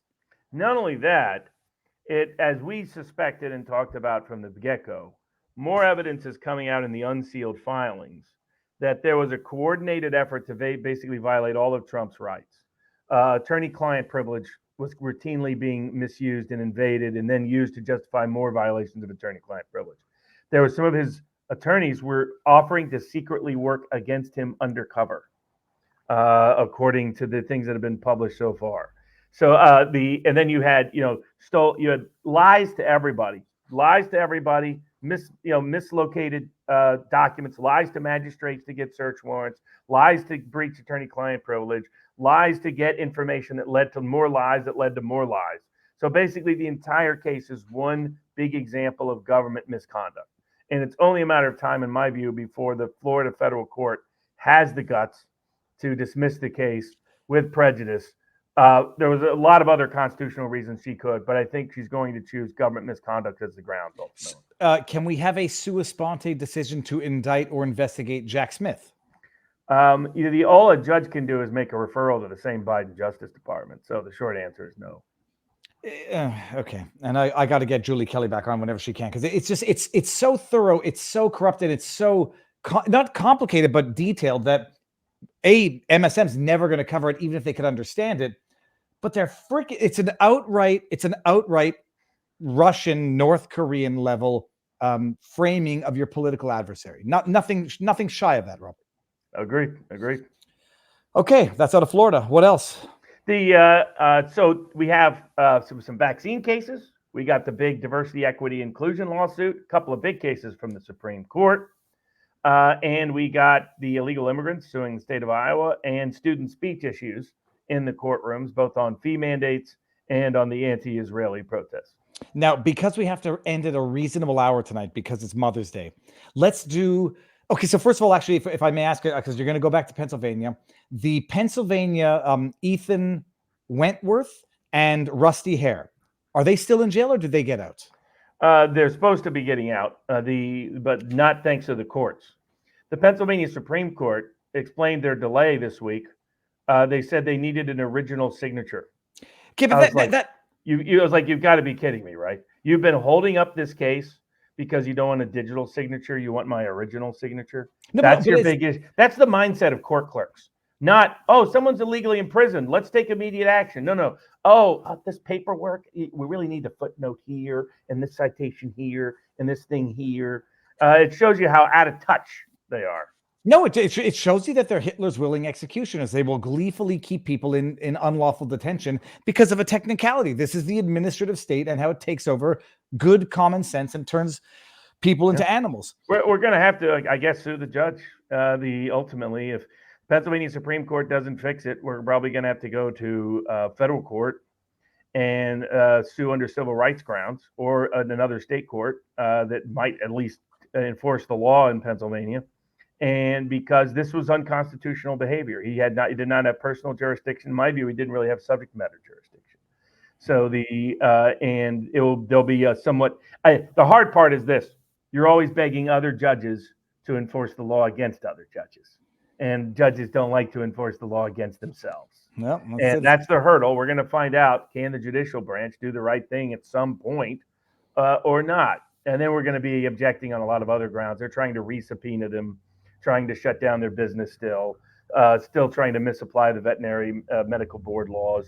Probably going to have to look at suing the vet medical board, sue some private associations and organizations that are conspiring and colluding to effectively monopolize and cartelize the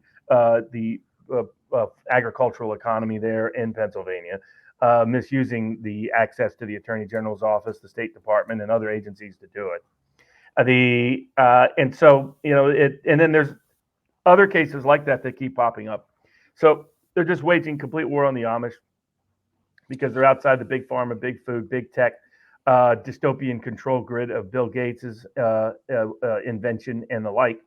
And we're going to have to be fighting for their rights in every aspect and every component of the courthouse, all across the state and potentially in federal courts, even though there's some really questionable federal judges. I was up before the 8th Circuit Court of Appeals on a vaccine religious harassment case.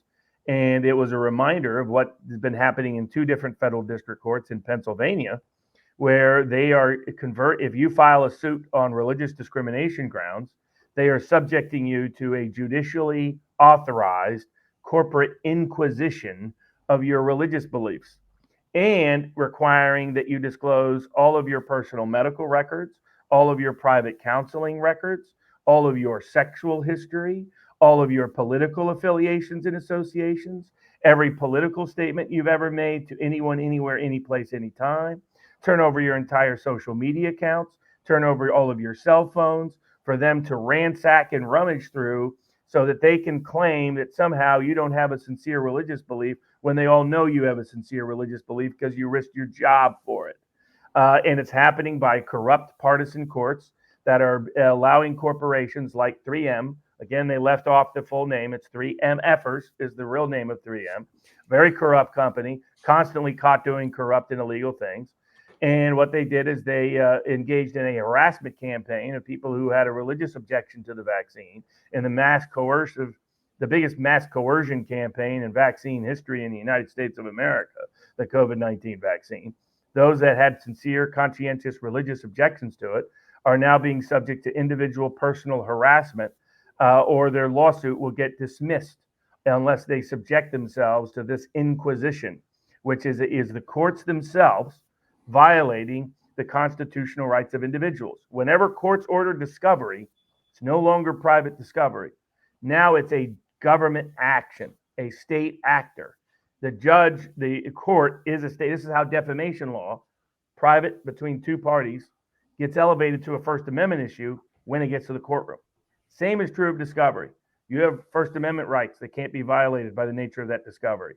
You have 4th and 5th and 6th and 8th Amendment rights, which incorporate fundamentally right to privacy, right to bodily autonomy, right to anonymous speech, right to keep certain things secret. Now, these same courts, when it comes to a big corporations, trade secrets, oh, by God, we got to go out of our way to protect that. We got to hide that. We got to make sure that's never disclosed. That's very important. There's privacy rights of these big corporations, even though they're not citizens under our Constitution or shouldn't be treated as such. But when it comes to an individual's right to have their entire life put under religious inquisition, oh, yeah, do that right away. How dare these people challenge a vaccine mandate? And it includes sadly, conservative judges going along with it. The Eighth Circuit Court of Appeals case against 3M, this man was subject to constant continuous harassment. But the chief judge, who was a clerk for Ludig, the main judge on the panel. So I was like, for those who don't know, Ludig is the guy with Lawrence Tribe who floated the idea that removal of Trump from the ballot was a solid legal theory. To give you an idea how loony Ludig was, he was the one who said the president of the United States can interminably imprison an American citizen on American soil just by calling him an enemy combatant without any due process of law applying of any kind. That's who the Federalist Society wanted to put on the Supreme Court of the United States. Oh, Ludig, who's now running around saying keep Trump off the ballot and please criminally prosecute him and lock him up and bankrupt him. That's who these corrupt corporate hacks are. Corporate whores is what they really are. And the head judge on the panel said, "Well, Mr. Barnes, you're saying your client was denied an exemption. That's not the case, is it?" And I was like, "I think it is. We're at the pleading stage, Judge. Reasonable inference." Well, no, technically he just wasn't granted one yet. Oh, all right. I'm sorry, Judge. They didn't close the door. No, they you don't. Held the door and refused to open it. You haven't not. Is that what sort of horse's ass did that court make the entire Eighth Circuit look like with such a stupid statement? But that's the kind of nonsense you're dealing with these good constitutional conservatives that are nothing more than corporate whores, which a lot of these judges are, sadly. And it's a reflection of what's happening on the right. That's the problem on the right. Problem on the left is they don't care about evangelicals and Christians making religious objections, and they don't like those kind of religious discrimination claims, and they they love the vaccine. They just love the vaccine.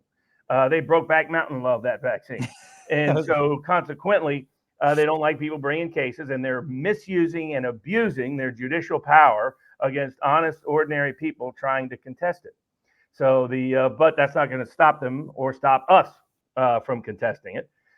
On the good white pill side, Thomas More Society, which has been doing a lot of great work out there, had challenged a university in the state of Colorado. This was brought to my attention by one of the great members of our board at vivabarneslaw.locals.com, that their denial of religious exemptions, particularly to Christians, violated the First Amendment because they're a state university. And credit to the Court of Appeals saying, yes, that is a violation.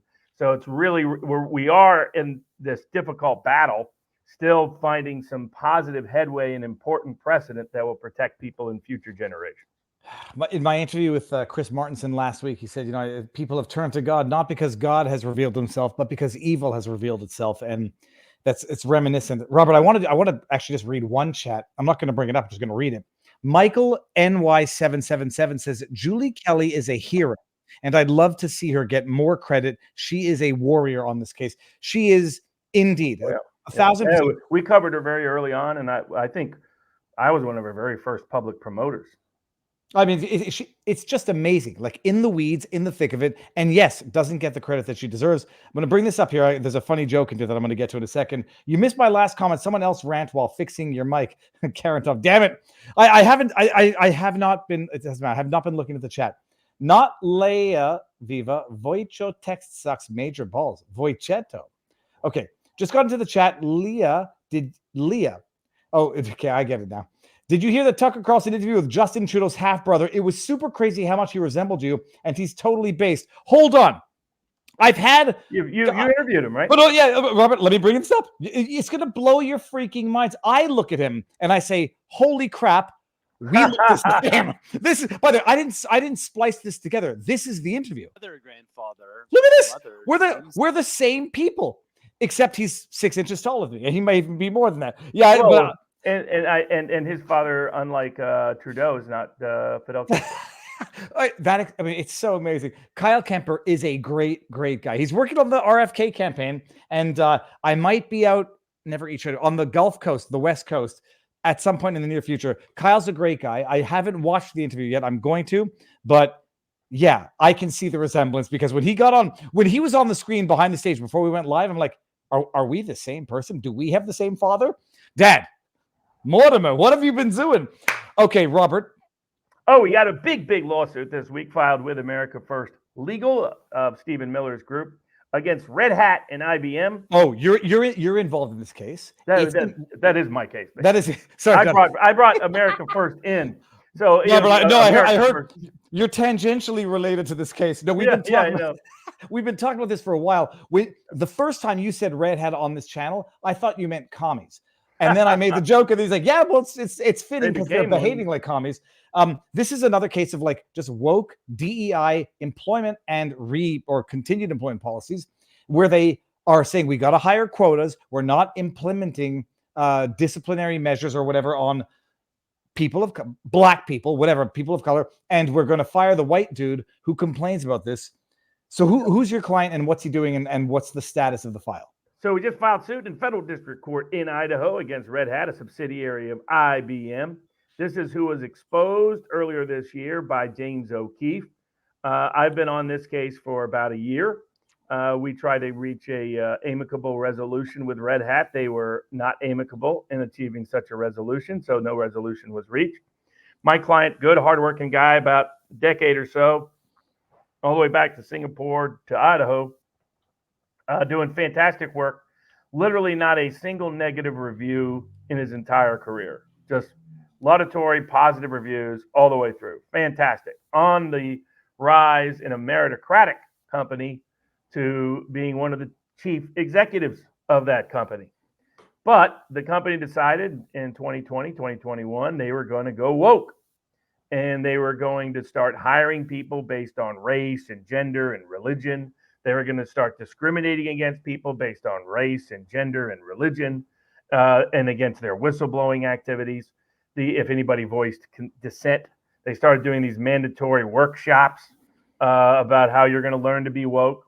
You're going to learn to say negative things about your white employees, negative things about your male employees, negative things about your conservative employees, negative things about your Christian employees, and positive things about your minority employees, your female employees, your outside the religious mainstream employees, and your vaccine-loving employees. He was someone who had a religious exemption from the vaccine mandate. I represented a bunch of people at Red Hat during that process.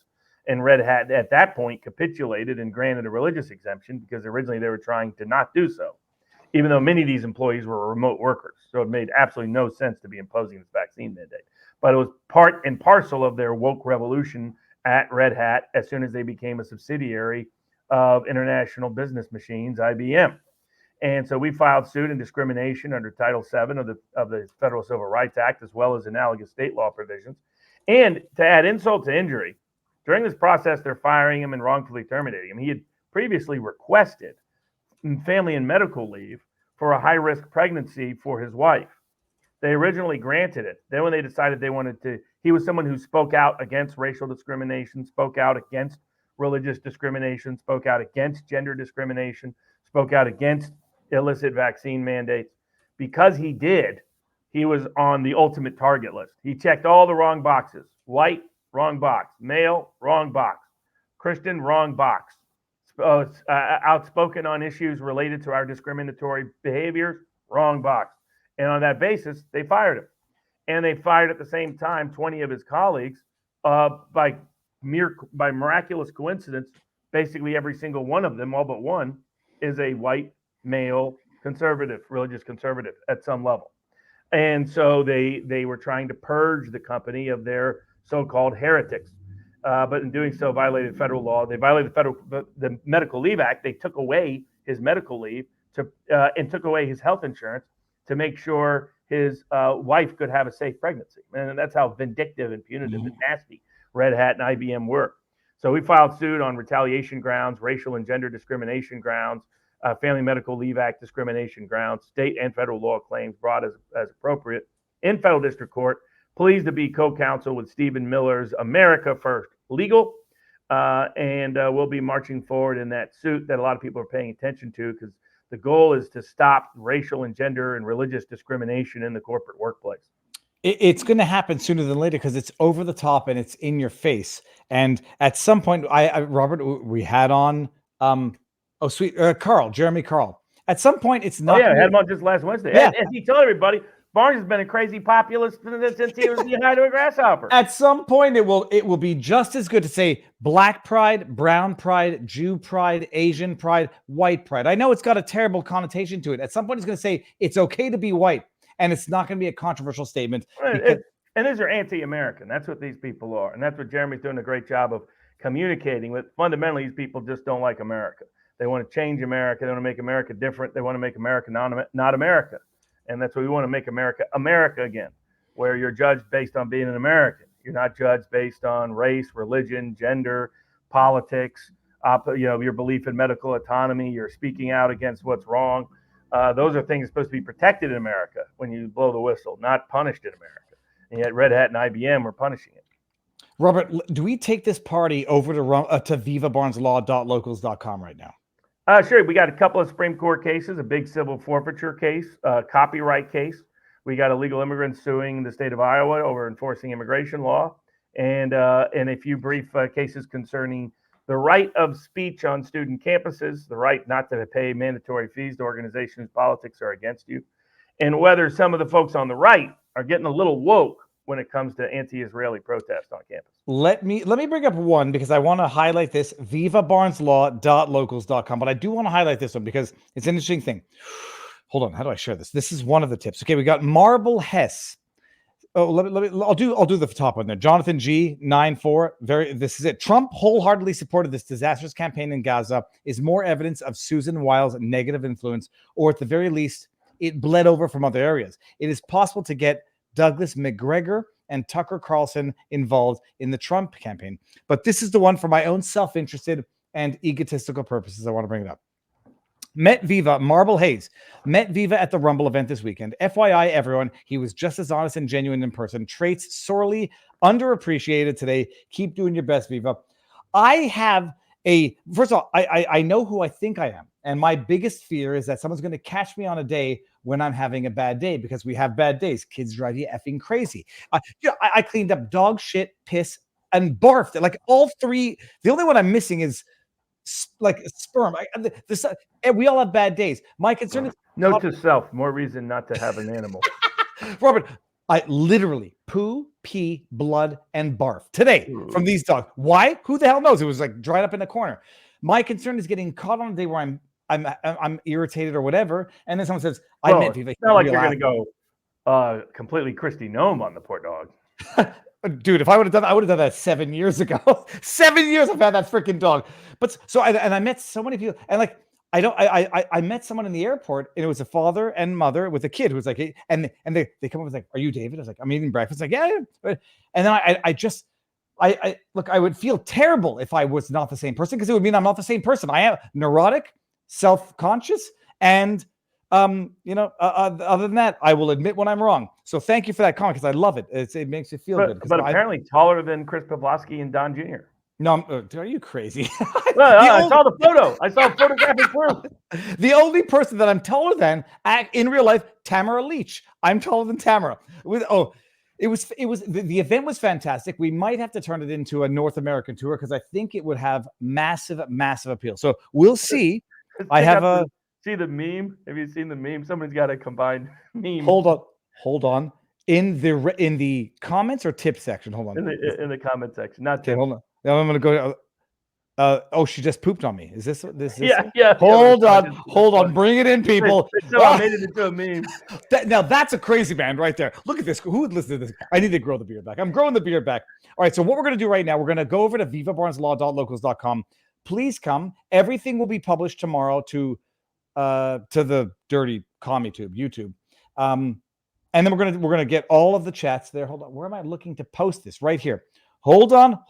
That's the link to Locals. Come on over now. Any thoughts on Nancy Pelosi at Oxford Union debate speaking against populism? Yeah, no, I thought that populist speaker did a great job of defending populism against Nancy Pelosi. So I think it's Winston Marshall is who it was. I'm going to go watch that too. There's too much stuff. I was like in transit and I don't get internet. Oh God. WestJet was not terrible. Thus far, the worst, I forget what it was. It wasn't actually Spirit. It wasn't Spirit. It wasn't Spirit. It was someone else. I said at the time, but okay. So Spirit used to be, right? It used to be AirTran. and they kept crashing, so they just changed their name to Stop Spirit. it, stop it. Were they Boeing? What planes were crashing? Probably so. Probably Nikki Haley specials out of South Oh, Carolina. dear God. So everybody, we're going to have the leftover party, the after party at vivabarneslaw.locals.com. Tomorrow, I almost forgot to announce it. So Jessica Rose is coming on tomorrow at 3, and at 2 is Eloise, who has the successful class action in Quebec against YouTube and Google at 2 o'clock. So tomorrow I've got a full thing. I'm also going to be on Megyn Kelly with Phil Holloway at noon. Busy day tomorrow. Oh, and then at 7 o'clock, the Redheaded Libertarian. We're going to do a Twitter space at 7 o'clock. So tomorrow is going to be packed. The rest of the week is going to be packed. Robert, what do you have coming up this week? So yeah, I got to be in Pennsylvania all week. So, but we'll be back in Vegas probably on Thursday. So we'll probably have a bourbon on Thursday. But Monday in transit, Tuesday and Wednesday in Pennsylvania, a bunch of legal matters, and then back to Vegas. Okay, so amazing. That's what's coming up. So stay tuned. It's going to be a busy weekend. It's going to be fantastic. Now, what I'm going to do is end the live stream on Rumble, vivabarneslaw.locals.com in the beautiful mic. And we're going to do the chat, the tips, and some remaining questions. So done. Thank you all for being here. And booyah. Peace out, peeps. Locals, let's do this. No, I'm seeing my gif of she just pooped on me. She did poop on me, by the way. It was a disgusting piece of poop. Let's go to tipped. Robert, I'll do these. I'm going to read them fast. We're going to get to these. Trump wholeheartedly. We got that one. Maybe PM Blackface sniffs his kids like Biden did. Just saying. That was a $1. I'm reading it in here because I already read it. I love the ideas of illegals suing states. Lets us know exactly where and when the deportation team can pick them up. That's from Eric F. We got Caleb Cass 1. That's it. Or Caleb C. Ass 1. $5. Why is the name Mike Podhorzer never mentioned in regards to the 2020 steal? The Time article labels him the architect. Did it, Robert? I'm going to Google that. But do you know who he is? Mike Podhorzer? Name vaguely rings a bell, but I don't know much about him. Okay, I screen grabbed it. I'm going to look into it because Mark Elias was much more influential on the legal side than anyone else. I remember his name from the beginning now. Now I see what he's turned He into. was the one who orchestrated the suits, who got all the politicians to secretly cut deals to change the rules. Mm-hmm. From the UK, thank you for your weekly dose of sanity. That's Tony the Hat. Tony the Hat says, and may the fleas of 1,000 dogs infest the armpits of the WEF stooge who occupies the throne in the UK. All right, that was thank you. That was $11. Mandalici, $10 says, have you been watching what is happening with the attorney Stephanie Lambert? She's to testify this Monday in DC, and it looks like they are trying to obscure this. I don't know who that is, Robert. Do you know who that is? Isn't that the lawyer that was exposing something about elections and then is under criminal investigation or something? Stephanie Lambert, a screen grab. Vaguely familiar. I'm going to look into it. Tony the Hat, $11. Why was wondering at the difference between English and common law at the inheritance of the USA law and that of Canada? Is there still a commonality, or has there been a complete divergence? Well, I don't know the English. I mean, but in like Montreal and Louisiana, where I'm at is based on the Napoleonic Code. Yeah, because that's common law versus civil law, not English. Because English and common are the same. Civil is the difference, civil is the Napoleonic Code, codified law. Look, I only practice civil. I think Canada follows the common law like America. Outside of absolutely. Outside of Quebec. Quebec has common law for. Sorry, there's something touched my leg. It was a cable. Quebec has a federal law for like certain like bankruptcy and criminal, but provincially it's a civil law. We got Gray 101. How will Trump stop the IRS's ramped up audits and harassment? Oh, isn't he getting, Robert, is Trump not getting, sorry, I'll finish it. I got distracted. Harassment of the middle class Americans making less than $200,000 a year. Is the IRS not going back to look at Trump and stuff from 2010 in terms of? I think he was subject to the ongoing audit. And so I don't know if whether or when those audits wrapped up. So if it's part of that, so it wasn't clear to me that the story coming out was actually from the IRS. Okay, fine. How could a second Trump term recruit cabinet positions and employees when he keeps tossing them to the wolves? Roger Stone, Michael Flynn, and I could actually add some names. It's a legitimate criticism of Trump is that he didn't do a good job of rewarding his friends and punishing his adversaries in his first term. That was from Gray 101, who has another one. If you protest for the left, you don't get charged, but protest for Trump, you get arrested, left to roll. Why is Trump disloyal to his supporters? Mandalici, Laura Loomer has brought great exposure to many wrongs. She is just as overwhelmed with information. I will take her reporting as half and half. with critical thinking. Yeah, but I want people not to take mine with half and half. I want people to take mine to be able to comfortably rely on it. And then if I make a mistake, then it's some big stuff. You can usually get others. Yeah, there's very few topics where she's the originator of anything useful. Yeah. No, it's because at one point, she did some good stuff on Las Vegas, but I can tell you most of it came from other people because I was here in Vegas at the time. Well, I was glad she publicized some portion of it, but she's so unreliable and untrustworthy a narrator that you at some point you just can't continue to think you can pick and choose when she's telling something useful and truthful and when it's just made up. That's the problem. When Michael Cohen threatened Phil Holloway with defamation because Phil Holloway called him a convicted perjurer, and like, well, I called him that, and like I have to go back to my receipts. Like, okay, no, I'm good because Arthur Angeron called him a convicted perjurer in a court case. But it's like, yeah, if I say something bad, you got to correct it. Just to leave it out there in the ether is not acceptable. You see the TikToks that Cohen is doing? They're laughably crazy. He's wearing Trump-hating T-shirts right before he's going to testify. And the same judge that's gagging Trump won't gag him. It's disgraceful to a community, and I will not be specific, but I'll say the Jewish community. He is the reason why people harbor anti-Semitic stereotypes. I'll say it there. Hey, Michael Cohen, sue me, biatch. Okay. Joe Sap 23 says, I have been a supporter from the beginning. There is always very good info, and I appreciate your efforts to create great content. I am disappointed with Robert lately because he gets so defensive and goes on a tirade against Trump supporters far too often. It's okay if he has an opinion, but he doesn't have to do a closing argument every show in an effort to convince me he is right when in my mind he is wrong. Not thanks, he says. And I don't think that needs a rebuttal. I think that's expressing disagreement, and that's fine because we're a beautiful community. JP Morales says, if we gave the government the right to ban birth of stupid people, most of them would have never been born. Well, I don't know when they get stupid. It's nature versus nurture. I'm not clear they got stupid before they got into government and got paid to be stupid. Lying in state, $5. Would you two happen?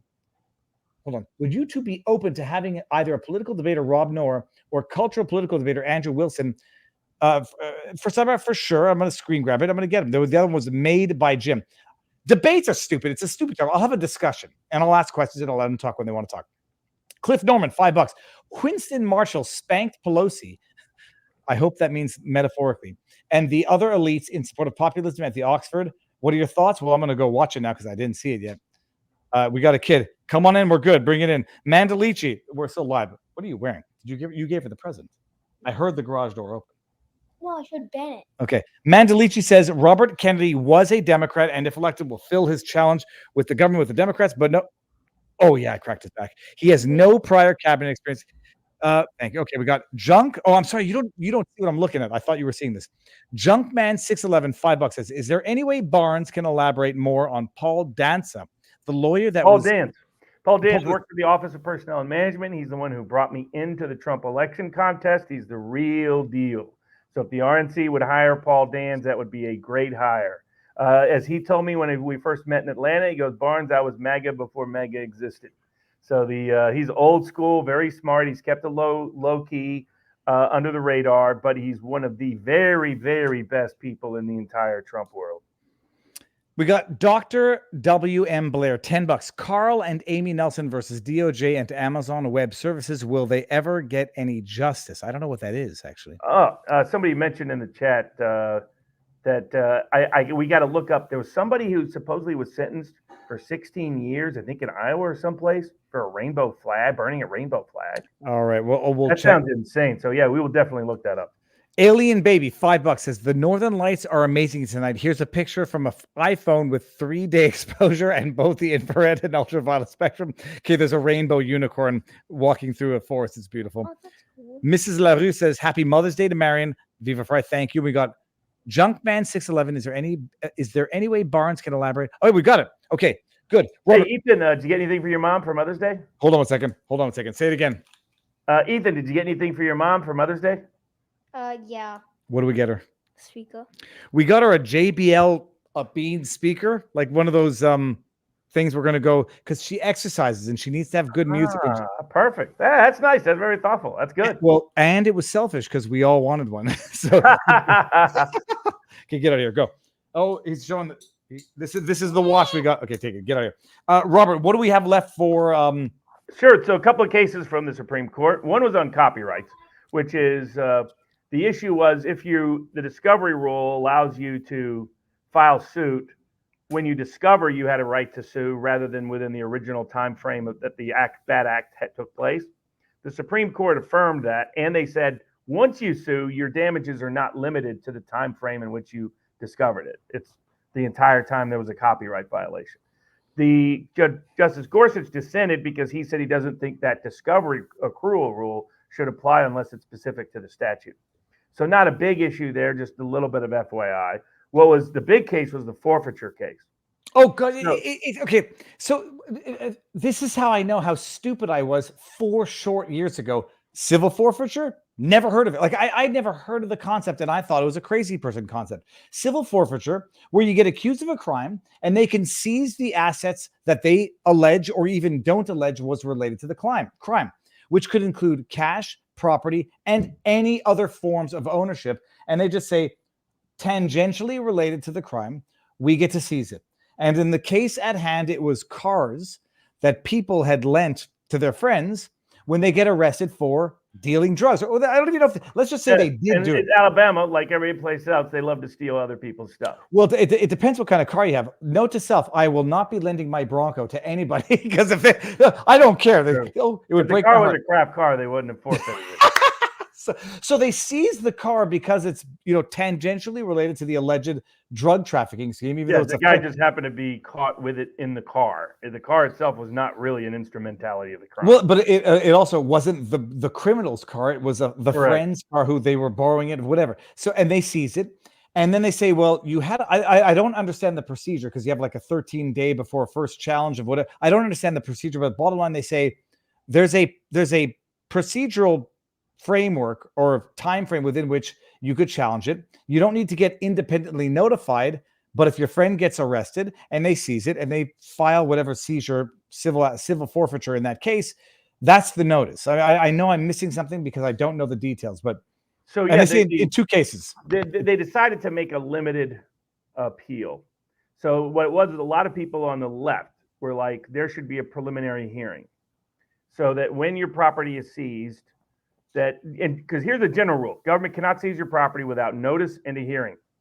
The exception has been in certain contexts, admiralty context, some other contexts, you're allowed to seize it when it could otherwise be, you wouldn't be able to seize it later on for whatever reason. So you can temporarily seize it as long as you provide what's called a timely hearing on the forfeiture at some point. The argument of these folks was, no, you should have a preliminary hearing. And a preliminary hearing determine whether there's even probable cause to take it in the first place before you get to the final hearing, kind of like we do with criminal proceedings. So it goes up to the Supreme Court. The 3 liberal Democratic justices all say, yes, we should have a preliminary hearing. The corporate wing, the institutionalist wing, Roberts, Kavanaugh, and Barrett, along with Alito, tends to be very pro-government in these kind of cases, says, nah, you don't got to give them nothing. Then Gorsuch and Thomas, to their credit, write a concurrence. And they're like, well, we're not going to require a preliminary hearing process because we're not persuaded that that is constitutionally necessary under the circumstances. However, we don't think this mass civil forfeiture exception of the Constitution should keep going on. And say that if you look at it, the history of this was in Admiralty, unique circumstances arose so you could seize a pirate ship. Some of these other circumstances in which forfeiture was allowed were very unique and went right to the public policy at issue. They're like, it's clear now that's no longer happening. We're having mass forfeiture free of any real constitutional constraint. By the way, Viva, you're still on. You did hit mute. Hold on, sorry. Hold on, sorry. We seem to have lost the blind dog. Give me 2 seconds. Yeah, no problem. So the Gorsuch and Thomas, to their credit, write a concurring opinion saying, well, we don't agree with this new procedure. However, the dissent is right. We've got problems. And we need to re-examine civil forfeiture law and say, historically, due process of law meant that they could never take your property or your liberty without trial by jury. And maybe we should restore that as a matter of due process of law. that you can't take anybody's stuff, you can't take anyone's liberty without notice, hearing, trial by jury, where the government has the burden of proof. That would be an awesome, robust, new substantive due process procedural remedy. That would be, I mean, technically it's just procedural due process, but it would convert it into a substantive remedy. So it would be awesome. Unfortunately, because these liberals didn't want to promote that as an alternative, they wanted their just thin preliminary hearing one. They didn't get Gorsuch and Thomas on board with saying we need to re-examine forfeiture laws. But thankfully, they said it in general, which means civil forfeiture laws days are numbered. Well, explain that politics of the Supreme Court, where like they should sensitize their brethren to what they want to occur or what they think is necessary. Like, I don't even understand how that works. So, I mean, really, so what's happening is Gorsuch and Thomas are interested in this issue because they realize the abuse of constitutional liberty that's taking place disguised as civil forfeiture. Mm-hmm. The Roberts, Barrett, and Kavanaugh are corporatist, prosecutorial, they're statist, they're right-leaning statist. So they're like, they had no problem with any of this. Steal whatever you want, government. And Alito, sadly, on this issue is AWOL with them. But they weren't able to get Gorsuch and Thomas to their side. And Gorsuch and Thomas wanted to make clear, don't interpret this majority decision as saying, hey, civil forfeiture, fine. Interpret it as this particular liberal strategy was the wrong one. Mm-hmm. But Gorsuch goes out of his way to say, here's some of the alternatives. And he's basically doing what Thomas did a few years ago on big tech. He said, here's a roadmap for a future petition to the Supreme Court. And that roadmap is start challenging every seizure as a violation of due process unless it gives you a trial by jury. And unless it's within one of those narrow historical exemptions. You know what's not in that narrow historical exemption? Seizing a farmer's food. That's not in the exemption. So we're going to be taking Gorsuch and Thomas's advice and be adding it to Amos Miller's challenge to the state of Pennsylvania that they're violating his due process rights and that the law even allowing detention of food and destruction of food is itself patently unconstitutional. I love it because it was Thomas who laid out the groundwork or the framework to challenging Section 230 in that case, like, I don't know, it's like 4 years ago now. And I like the fact that they leave indications as to how to do it. Robert, there were two very, very funny memes that came up here. No, one funny meme, what I'm going to bring up here. It says, if you could have sex with a famous celebrity, alive or dead, which would it be? Alive. That's hilarious because I'm going to use that every single time I see that.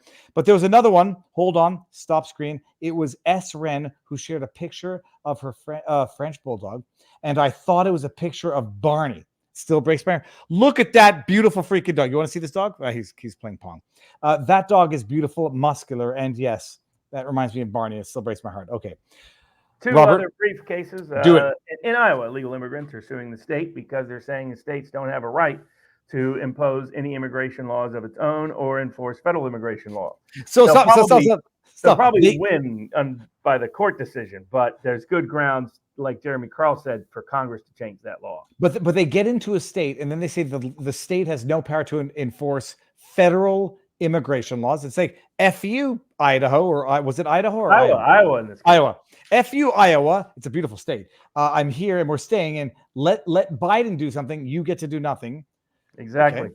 And it reinforces what Jeremy Carl talked about on Wednesday. We need federal law reform to allow states to enforce this law, and that can come right from Congress. It should be part of what Trump should start talking about. He's talking about mass deportation. We'll see what he follows through on that. There's some practical hindrances and other things, but I think I agree with Carl that you have to at least commit to it because it'll act as a deterrent to future waves of illegal immigration. But I think a big one is just let local and state governments enforce our immigration law. Just let them do it, and that would be a huge help on the illegal immigration battle. And then on briefly, students are suing in Minnesota because the state schools there are requiring you to give money to the student union. There's different versions of this on each college campus, and those student unions are being overtly political in the recent era, and that's coerced speech in violation of your First Amendment rights when it's a state university. So good lawsuit there being brought. But stop.